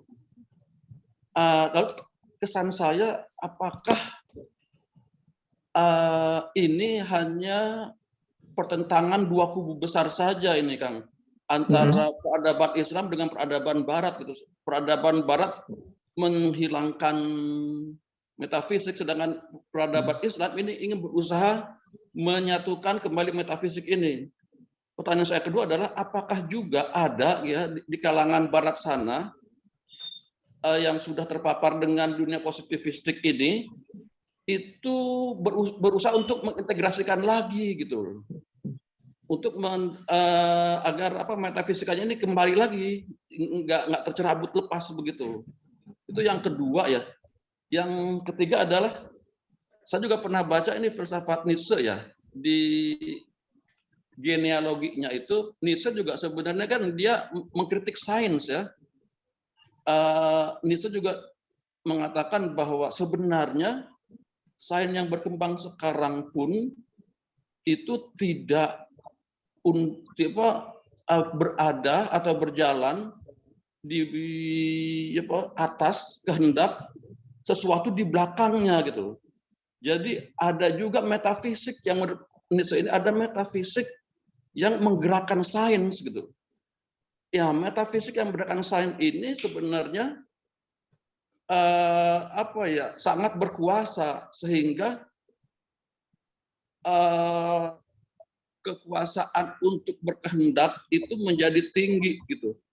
Sehingga Nietzsche itu juga sama dalam ini saya melihat benang merah Nietzsche dengan dengan status semester ini bahwa Nietzsche juga berpendapat bahwa sains yang berkembang sekarang itu Nietzsche kan berkembang di positivistik ya pada saat 1800 itu di Auguste Comte itu ya.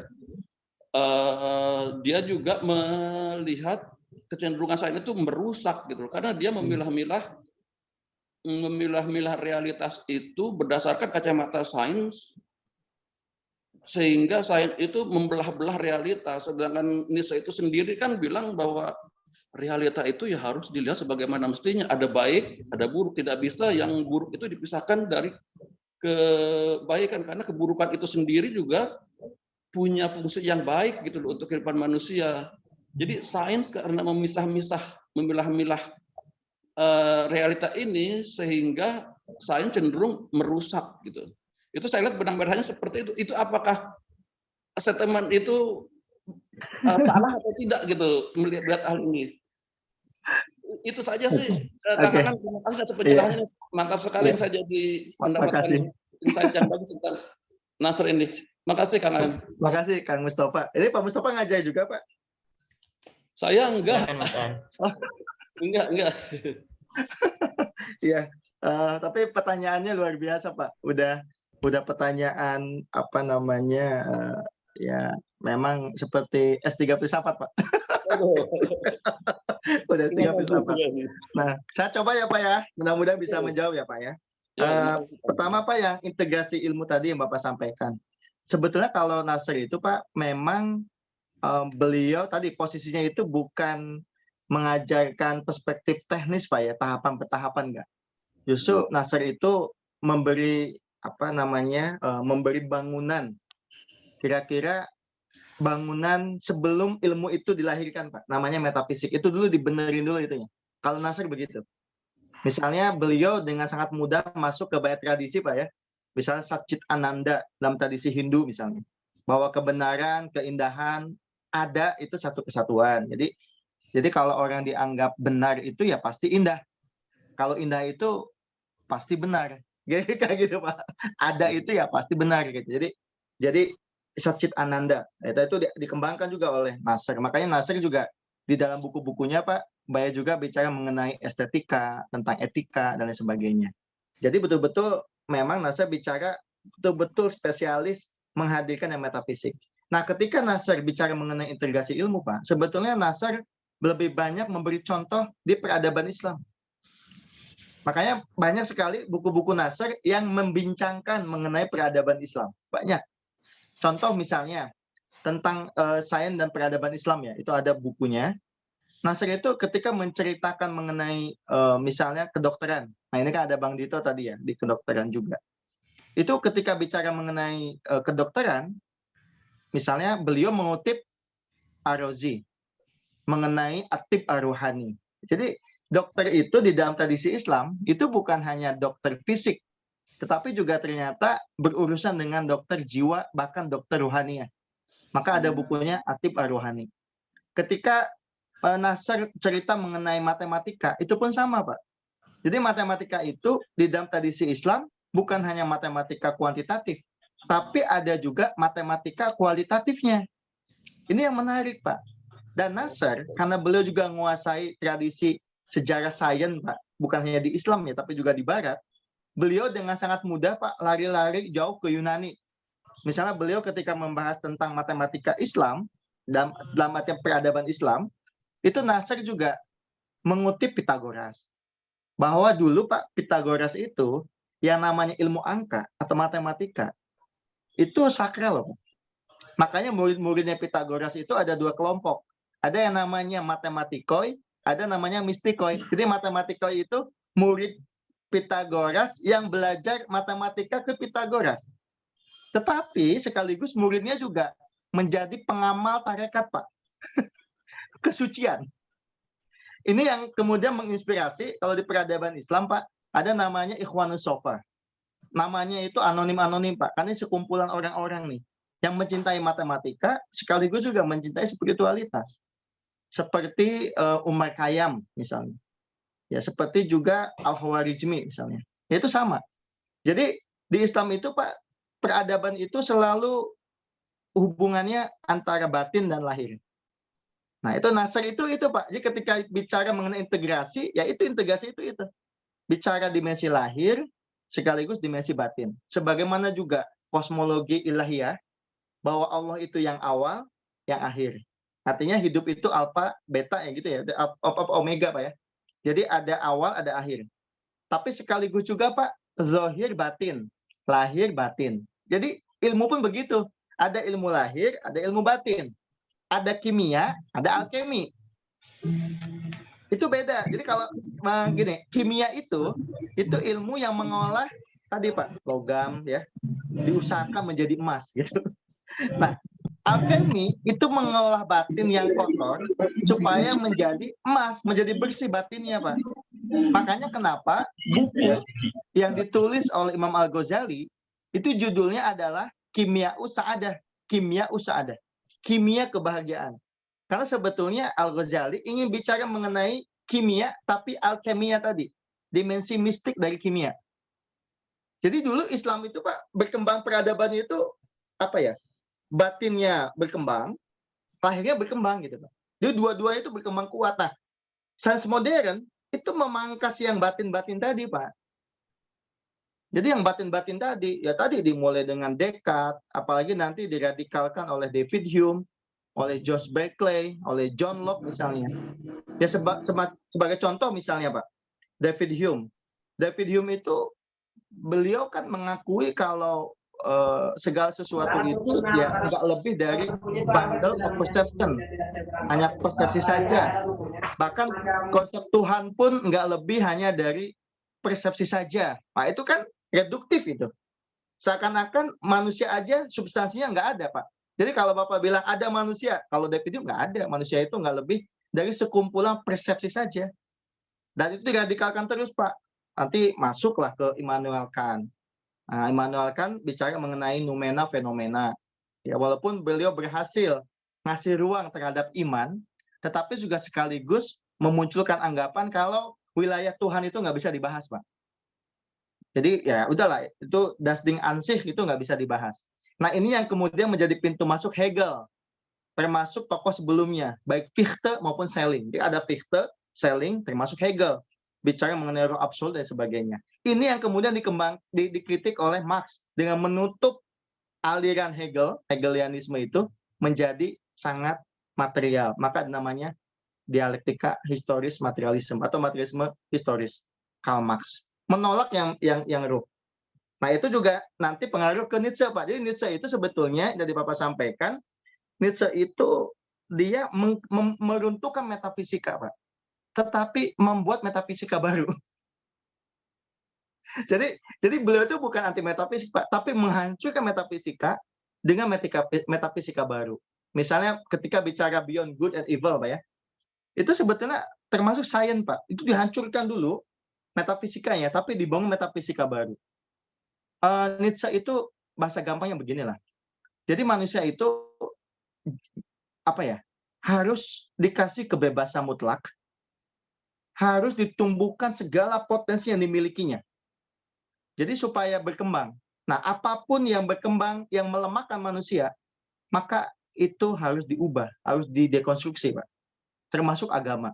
Makanya ada istilah God is dead, Tuhan telah mati. Itu kan karena itu sebetulnya. Karena dianggap keberadaan Tuhan itu nggak lebih hanya melemahkan manusia saja.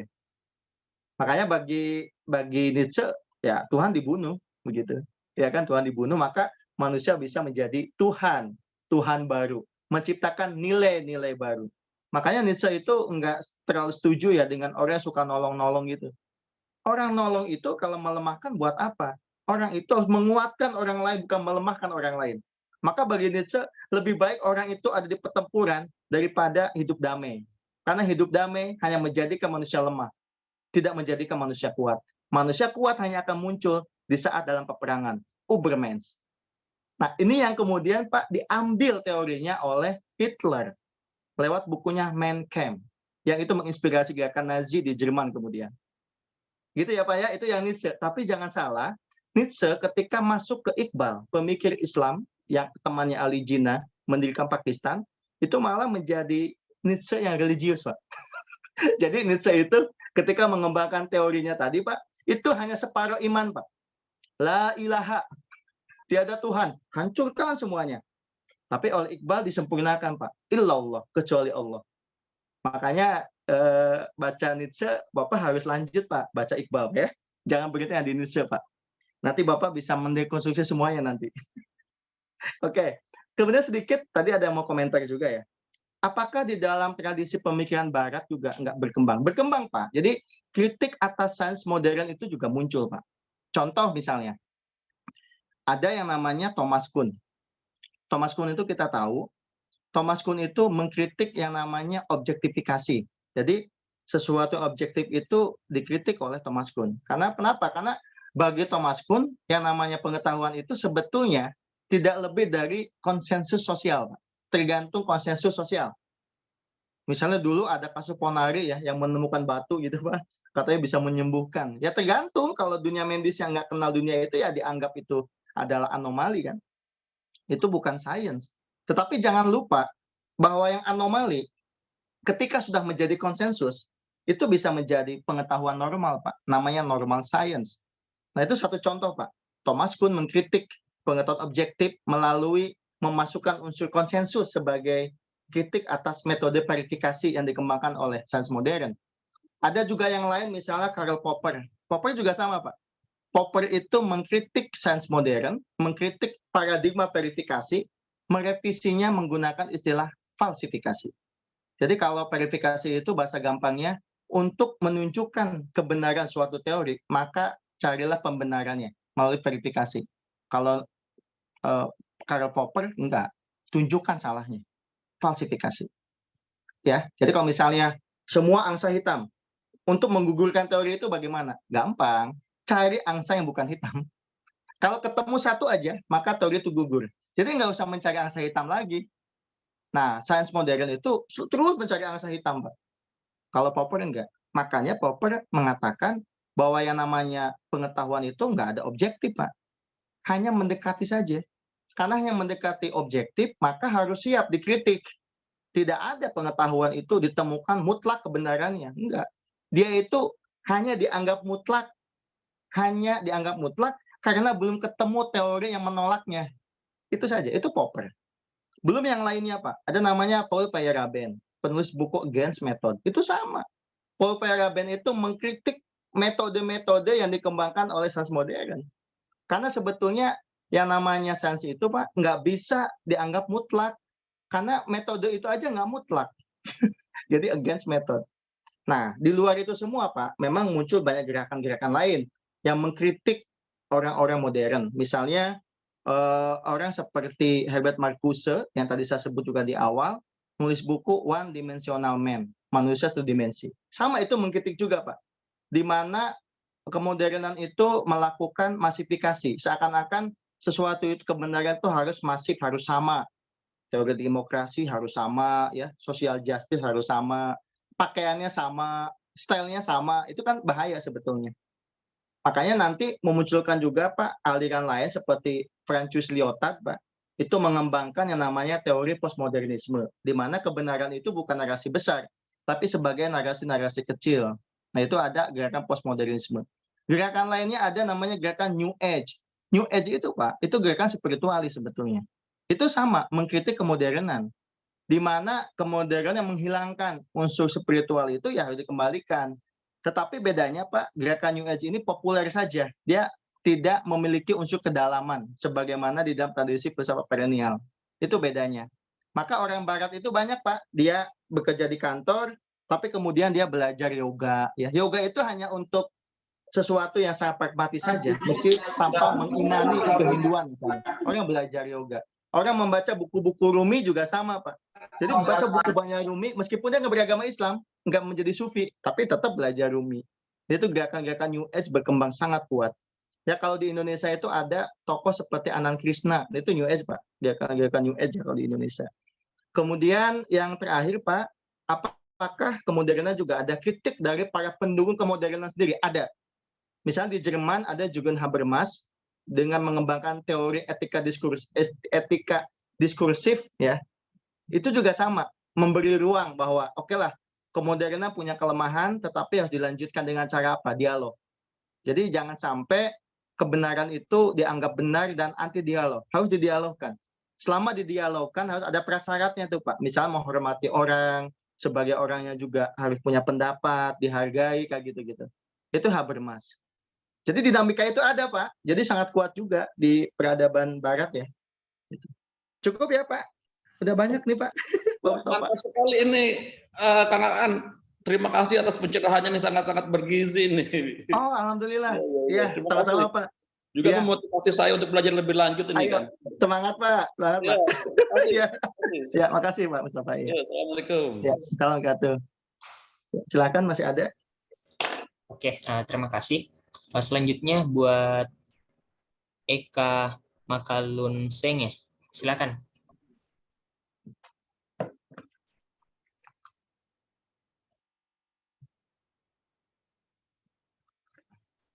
Halo Mas Eka, ada? Kalau tidak ada, sekira kita lanjut dulu ke Rahmat. Oke, baik. Terima kasih atas kesempatan yang telah diberikan. Saya termasuk peminat filsafat, skala akar rumput lah, struktur paling bawah.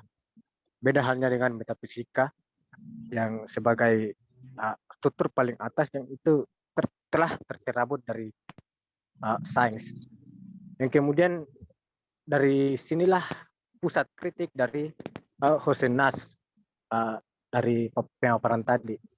Jadi yang saya ingin tanyakan juga, walaupun ini agak sudah terjawab tadi, tapi saya ingin lebih spesifik mengenai struktur dari pengetahuan sains ini yang dikritik oleh Rosenthal, bahwa salah satu yang menjadi penyebab atau kelemahan atau masalah yang terdapat dalam sains adalah mencabut unsur metafisika sebagai struktur pengetahuannya. Nah, yang jadi pertanyaan saya, ini kan akan menciptakan dilema, karena metafisika itu kan terkait dengan spiritual ya, sementara spiritualitas itu bersifat sangat subjektif. Jadi per individu tergantung dari pengalaman metafisiknya seperti apa. Sementara dalam sains kita juga tahu bahwa sains itu bekerja dengan pola identifikasi dan eksperimentasi begitu.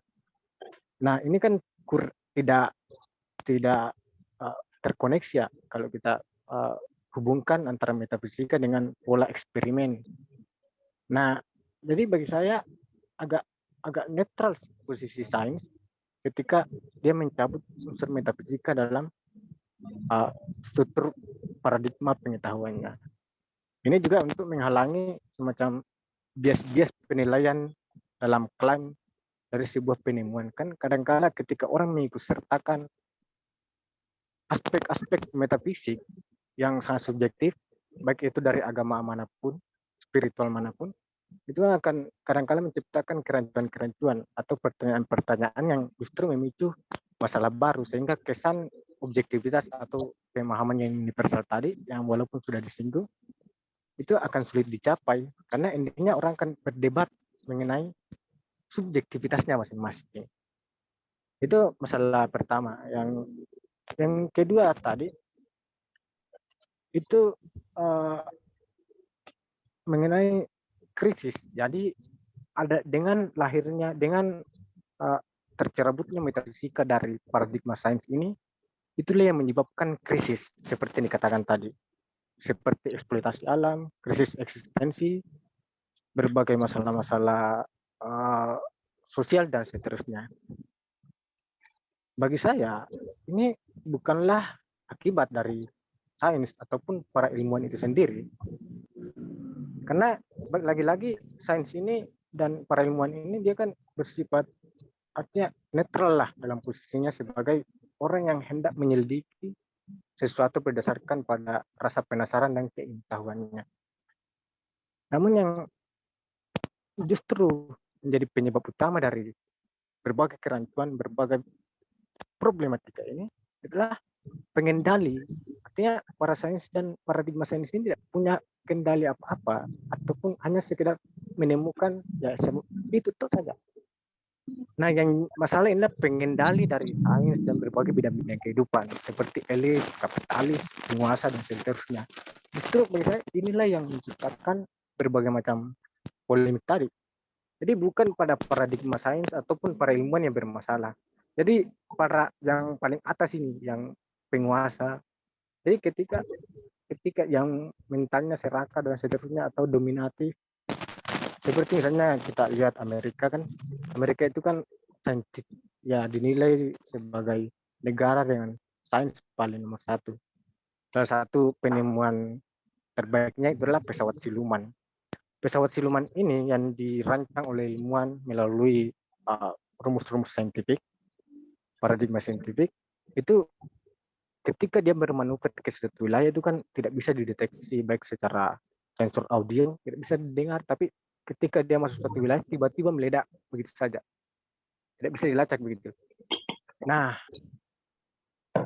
ini kan penemuan sains. Nah, yang masalah sebetulnya bukanlah temuan itu sendiri, tapi yang mengendalikan temuan-temuan ini dari para sains dan ilmuwan.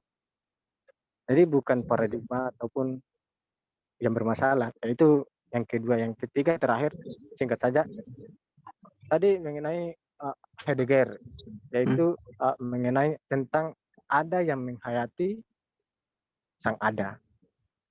Lalu dikatakan bahwa manusia itu bisa menghayati ada walau tanpa objek, begitu material ataupun imaterial.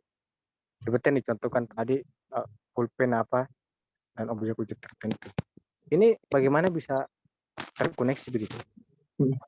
Ada yang seperti apa yang dimaksud oleh Heidegger? Terima kasih, Pak. Ya. Wah, ini bagus juga ini. Rahmat, pertanyaannya ini, Mas Rahmat, udah pertanyaan mahasiswa S3 juga ini.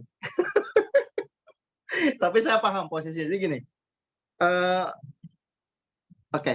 Pertanyaan mengenai subjek objek memang itu selalu menjadi pembahasan nanti di dalam kajian mengenai sains ya. Kayak misalnya, sebetulnya ada nggak sih kebenaran subjektif? Begitu ya.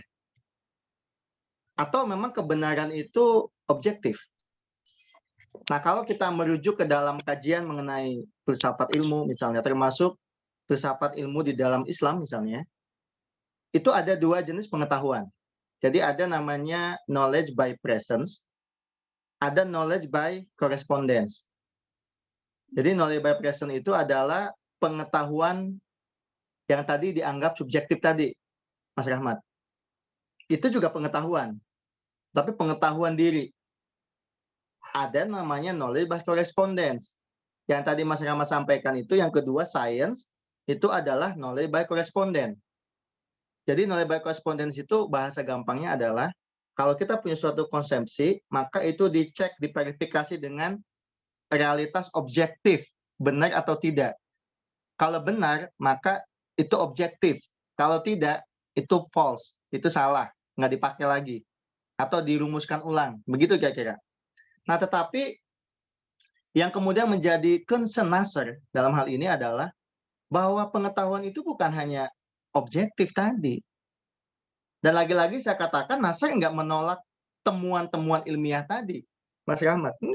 Nggak menolak penemuan UFO, penemuan nuklir enggak. Justru yang Nasser kritik adalah tadi betul bagaimana temuan-temuan itu kemudian dipahami oleh manusia yang mengelolanya atau menemukannya sekaligus. Karena kalau misalnya tadi pengetahuan dirinya itu misalnya reduktif, nah ini ada istilah bagus, reduksionisme, reduktif. Apalagi menafikan akunya itu dianggap nggak ada pengetahuan aku, bahwa yang subjektif itu salah, dicoret. Lantas kalau yang subjektif itu disalah, bukankah sebelum ada pengetahuan korespondensi, semuanya bermula dari pengetahuan presensial? Jadi pengetahuan presensial itu bahasa lainnya adalah ilmu huduri lah, atau ilmu laduni kalau dalam filsafat Islam. Knowledge by present. Nanti boleh kalau Mas Rahmat mau baca, ada buku bagus ditulis oleh Mehdi Hairi Yazdi. Judulnya itu adalah Knowledge by Presence. Itu bicara tentang aku. Karena sampai-sampai misalnya contoh Descartes ya. Descartes itu kan orang yang ingin membangun argumentasi baik itu sains di kemudian hari harus berlandaskan fondasi filsafat yang kuat. Maka dia bilang cogito ergo sum. Aku berpikir maka aku ada. Jadi Descartes itu menemukan aku itu lewat meragukan semuanya. Kalau aku meragukan semuanya, maka aku mesti mengakui kalau ada aku yang meragukan semuanya. Maka aku itu ada. Jadi menemukan aku ada itu setelah diragukan semuanya. Nah itu dikritik kalau melalui knowledge by present. Karena knowledge by present itu bukan ditemukan secara korespondens. Tapi dia adalah self-evident. Ada dengan sendirinya. Huduri. Seperti sakit. Ini kalau misalnya Mas Rahmat dicubit ya oleh temennya, itu sakit kan? Nah perasaan sakit itu Mas, waktu Mas bilang aku sakit, itu udah pengetahuan korespondens. Tapi rasa sakitnya itu namanya knowledge by presence. Jadi dia memiliki satu karakteristik pengetahuan namanya self-evident atau badihi kalau bahasa Arabnya. Dan itu mewarnai banyak perdebatan. Itu pertama. Yang kedua, apakah objektivitas itu juga dianggap benar? Tidak juga. Bahkan tadi saya sudah contohkan di orang-orang modern saja banyak juga yang kemudian para pemikir termasuk pemikir ilmuwan-ilmuwan juga yang mengkritik objektivitas sains tadi. Jadi netralitas sains itu juga diperdebatkan. Nah, yang masih bersikukuh dengan pandangan bahwa sains itu netral itu kaum positivistik. Mereka meyakini oh ini netral. Padahal ketika mereka memilih objek penelitian, bukankah pilihan atas objek penelitian ditentukan juga oleh paradigma mereka? Jadi kalau mereka nggak mengakui yang metafisik, yang spiritual, tidak mungkin mereka meneliti bidang itu. Kenapa? Karena dianggap nggak bisa dipahami. Artinya realitas itu akhirnya yang diteliti hanya yang kelihatan. Bukankah kebenaran bukan hanya yang kelihatan? Karena kalau kebenaran hanya yang kelihatan, berarti itu juga menjadi reduksi lagi. Nah, itu Mas, perdebatan semacam itu ya. Jadi subjek objek juga itu menjadi satu perdebatan lah di dalam kajian filsafat ilmu itu sendiri. Tapi kalau tanya di mana Nasser itu tadi yang saya sampaikan. Posisinya memperkuat pengetahuan huduri tadi sebetulnya. Pengetahuan subjek tadi ya. Nah, itu satu. Kemudian yang kedua tadi masalah krisis. Saya memahami Mas, memang kalau perspektif kita Marxian pasti begitu argumentasinya. Dalam artian manusia itu nggak lepas dari struktur. Jadi nggak bisa kita menyalahkan hanya seorang penemu atau ilmuwan, karena mereka nggak lepas dari struktur, betul kan? Ada struktur di atasnya yang ngatur itu semua. Ada pemodal, ada politisi, itu Marxian, memang demikian. Tetapi jangan lupa, Marxisme juga mengandung kelemahan. Kelemahan Marxisme juga sama dengan saintisme yang lainnya, mereduksi terhadap yang lain. Jadi seakan-akan kebenaran itu semata-mata hanya struktur saja. Bukankah mereka yang ada di struktur juga manusia? Bukankah mereka yang mengambil kebijakan juga mereka yang pernah belajar pengetahuan? Kalau mereka dulu belajar pengetahuannya juga positivisme reduksi dan dikasih kekuasaan, itu yang terjadi. Makanya bahwa pendekatan Marxisme dipakai, that's okay dalam analisa sosial, tetapi jangan lupa bahwa di atas itu semua ada manusia. Nah, Nasser itu menekankan itu, Mas Rahmat. Jadi menekankan justru dimensi manusianya. Kalau bahasa lainnya itu ada teman kami itu ya, dia S3 di STF di Jakarta. itu nulis buku, baru terbit bukunya. Saya waktu itu jadi pembicara, judulnya itu Manusia Theomorphic. Nah itu concern Nasr. Manusia theomorphic itu yang menjadi concern dari Syed Hussein Nasr. Terakhir dari saya, Mas, Heidegger. Jadi gini, Heidegger itu adalah filsuf yang hidup pada abad modern tentunya. Dia dulu pernah disupport, bahkan mensupport Nazi. Habis itu dia tobat lah ya. Dia memilih untuk nggak jadi profesor, dia tinggal di kampung, di desa. Karena dengan dia tinggal di desa, dia merasa bisa menghayati sang ada. Buku yang terkenal itu Being and Time, Z and Sen, Being and Time, Being ada dan waktu.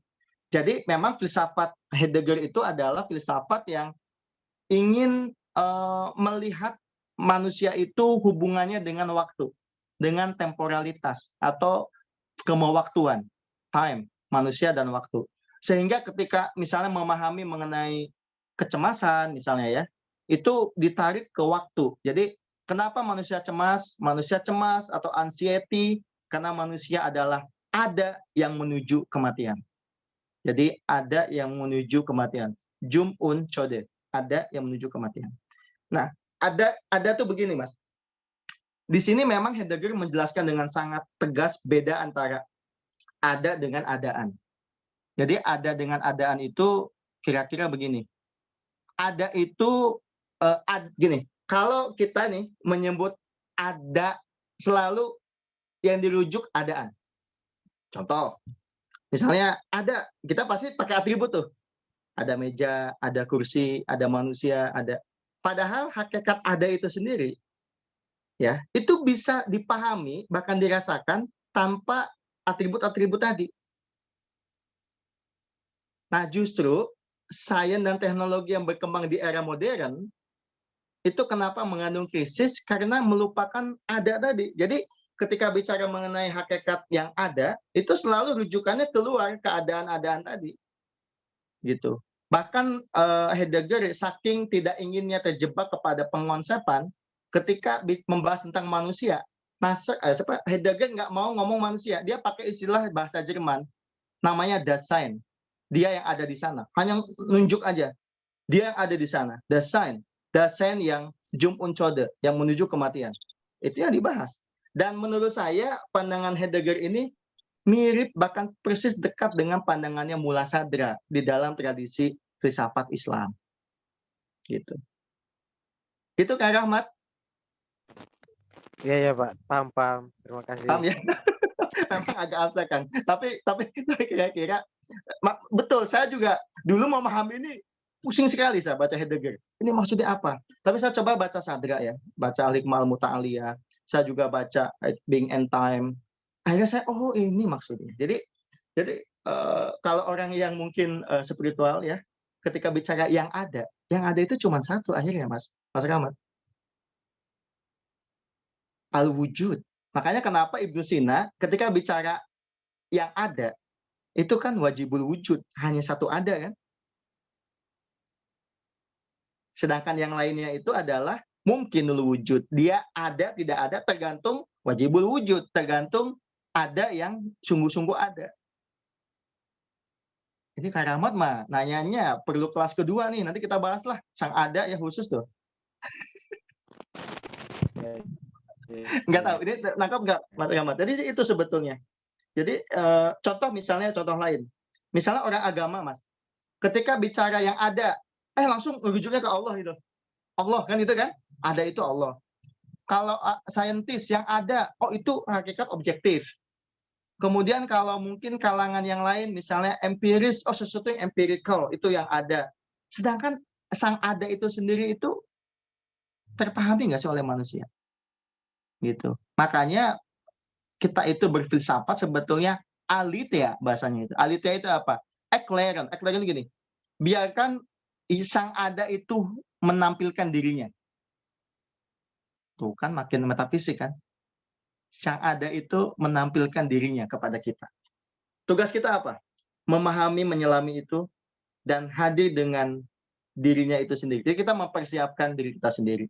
Sebagai contoh nih Kang, ya kalau dalam diskusi yang lain, misalnya Mas Rahmat pernah jadi anak kecil nggak? Ya, pernah. Pernah. Mas Rahmat asli mana aslinya? Dari Sulawesi, Pak. Sulawesi. Nah, gini Mas.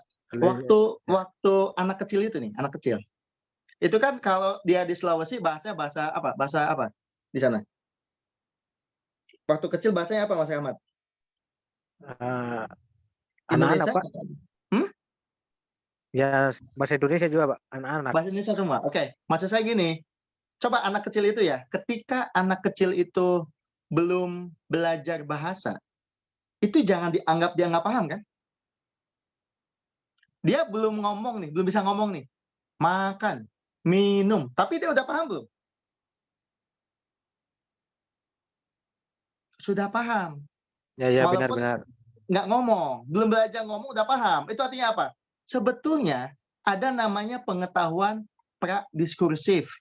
Jadi pengetahuan pradiskursif itu pengetahuan sebelum seseorang itu menggunakan bahasa, Mas. Itu pengetahuan itu dari mana datangnya? Itulah awal mula kita. Makanya kenapa ketika anak itu udah mulai bisa ngomong, tahu-tahu dia bisa ngomong banyak bahasa. Padahal dia mungkin, kok dia bisa ngomong semuanya ya? Bisa menghubungkan struktur kata, gitu. Dari mana itu? Nah itu sebetulnya itulah sang ada tadi. Ini yang kadang-kadang seringkali kita melupakan itu. Sang ada itu. Tapi ketika ngomong sang ada bukan hanya ke manusia ya. Karena kalau Heidegger bicara sang ada, itu bicara Dasein. Tapi sang ada yang hakiki, di luar dari semua adaan-adaan tadi. Yang memang bisa dipahami juga dengan adaan. Tapi bukan berarti dia adaan. Atau pengada. Maka pakai kalau bahasa Inggrisnya itu ada B besar, being, ada B kecil, pakai S, beings. Cukup ya itu ya Mas ya? Ya, cukup Pak. Terima kasih. Iya, karena pertanyaan yang ketiga ini pertanyaan untuk pintu masuk ke kajian selanjutnya tentang ada. Teman-teman kalau sempat waktu coba baca disertasinya Pak Haidar ya, Haidar Bagiri di UI. Itu meneliti tentang ada perbandingan antara Heidegger dengan Mula Sadra. Itu bagus sekali. Itu baca teman-teman silakan. Oke, Mas, masih ada? Oke, baik, terima kasih Kang Aan. Ya. Mungkin satu pertanyaan lagi ya. Satu lagi ya. Ya. Oke, pada Pak Syafiuddin, silakan.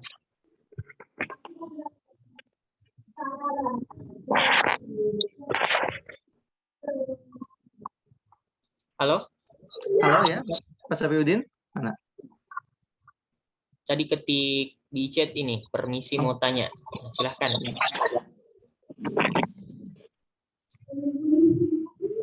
Oke, kalau tidak ada yang lain mungkin.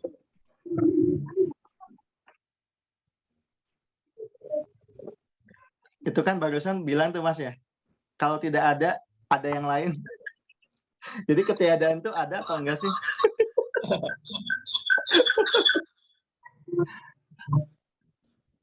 Oke.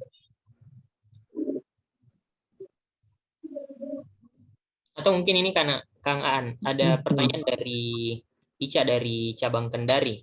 Ya. Nah, mungkin bisa ditekankan kembali untuk untuk kembali pada materi kita. Dari pemaparan sains tadi, apakah yang perlu kita lakukan itu mengislamkan sains atau sesungguhnya sains itu sudah Islam? Ya. Iya. Ya, saya kira itu. Oke, makasih Mbak Ica. Kalau menurut Nasr, jadi mengislamkan sains itu dengan cara menghadirkan kembali metafisika di dalam sains, Mbak Ica. Itu mengislamkannya begitu. Jadi tidak melepaskan sains itu sendirian, tapi dia merupakan suatu media untuk investigate, kalau bahasanya yang lain ya, itu sebagai mencari jejak-jejak ilahiyah. Jadi belajar apapun ya, ilmu apapun, baik itu matematika, fisika, itu memang untuk mencari jejak-jejak ilahiyah sebetulnya. Lebih ke sana kalau Nasr ya. Kecuali nanti kalau Mbak Ica baca referensi yang lain, yang tadi saya sudah jelaskan juga. Ada yang menekankan peradaban lah. Bahkan di Indonesia sendiri itu beda-beda pendapat teman-teman. Ini memang jadi media perdebatan ya. Kan misalnya di UIN Jakarta itu ada Profesor Dr. Mulyadi Kartanegara. Nah, itu ahli filsafat Islam. Kalau beliau menekankan integrasi ilmu atau islamisasi ilmu itu sangat mungkin melalui tadi harus ada islamisasi dari sisi subjek, dari sisi objek begitu, dari sisi metode itu kalau Prof Mulyadi. Tapi kalau teman-teman ke UIN Jogja itu ada namanya Prof Amin Abdullah. Nah, itu beda lagi. Beliau menekankan islamisasi itu melalui interkoneksi. Jadi masing-masing pengetahuan itu terhubung ya. Jadi bukan divergensi, harus konvergensi. Tapi kalau kita ke UIN Malang, itu ada namanya Pak Imam Suprayoga. Nah, itu beda lagi tuh. Pak Imam Suprayoga itu nggak setuju dengan pendekatan filsafat dari Prof Mulyadi. Jadi islamisasi ilmu itu harusnya ya dengan mengagamakan gini. Kalau penganutnya itu beragama yang baik ya nanti ilmu juga baik. Maka dia mempopulerkan mengenai pohon ilmu ya. Jadi pohon itu saling terhubung lah, mana cabang, mana akar, mana dahan, mana daun. Itu di sana. Makanya kenapa UIN Malang ini misalnya anak-anak yang kuliah di sana setahun kalau nggak salah 2 semester ya, itu dipesantrenkan dulu ya, ada mahadnya. Supaya nanti penanaman moral-moral lah. Jadi sebelum mereka masuk spesifik mengambil satu ilmu, mereka sudah menjadi pribadi yang bermoral dulu.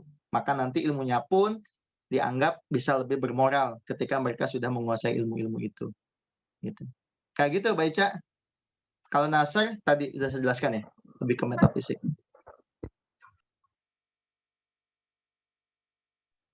Oke, Cukup itu ya. Ya, mungkin sedikit Kang Aan, ini ada apresiasi dari teman-teman HMI Komisariat Kesehatan Masyarakat. Saya izin share screen.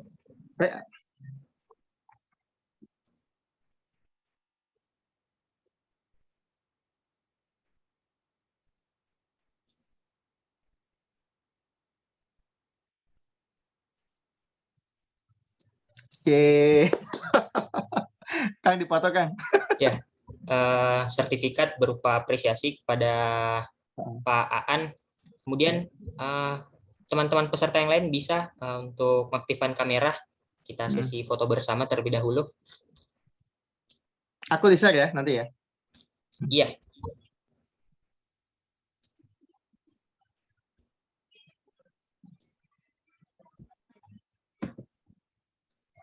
Oke teman-teman, saya pandu. 1, 2, 3. Oke, sekali lagi. 1, 2, 3. Oke, jadi saya ucapkan banyak terima kasih kepada teman-teman sekalian yang sudah menghadiri kelas DFSI, terkhusus kepada Pak Aan sudah menerima undangan dari kami. Saya ucapkan sekali lagi terima kasih. Ya, terima kasih Pak. Begitu saya tutup teman-teman kelas kita. Ya, semoga nanti ada waktu Pak untuk ketemu secara langsung. Ya, karena kita sekarang hanya ketemu secara virtual. Oke, jadi saya tutup dengan ucapan billahi taufiq wal hidayah. Wassalamualaikum warahmatullahi wabarakatuh. Waalaikumsalam. Waalaikumsalam warahmatullahi wabarakatuh. Ya.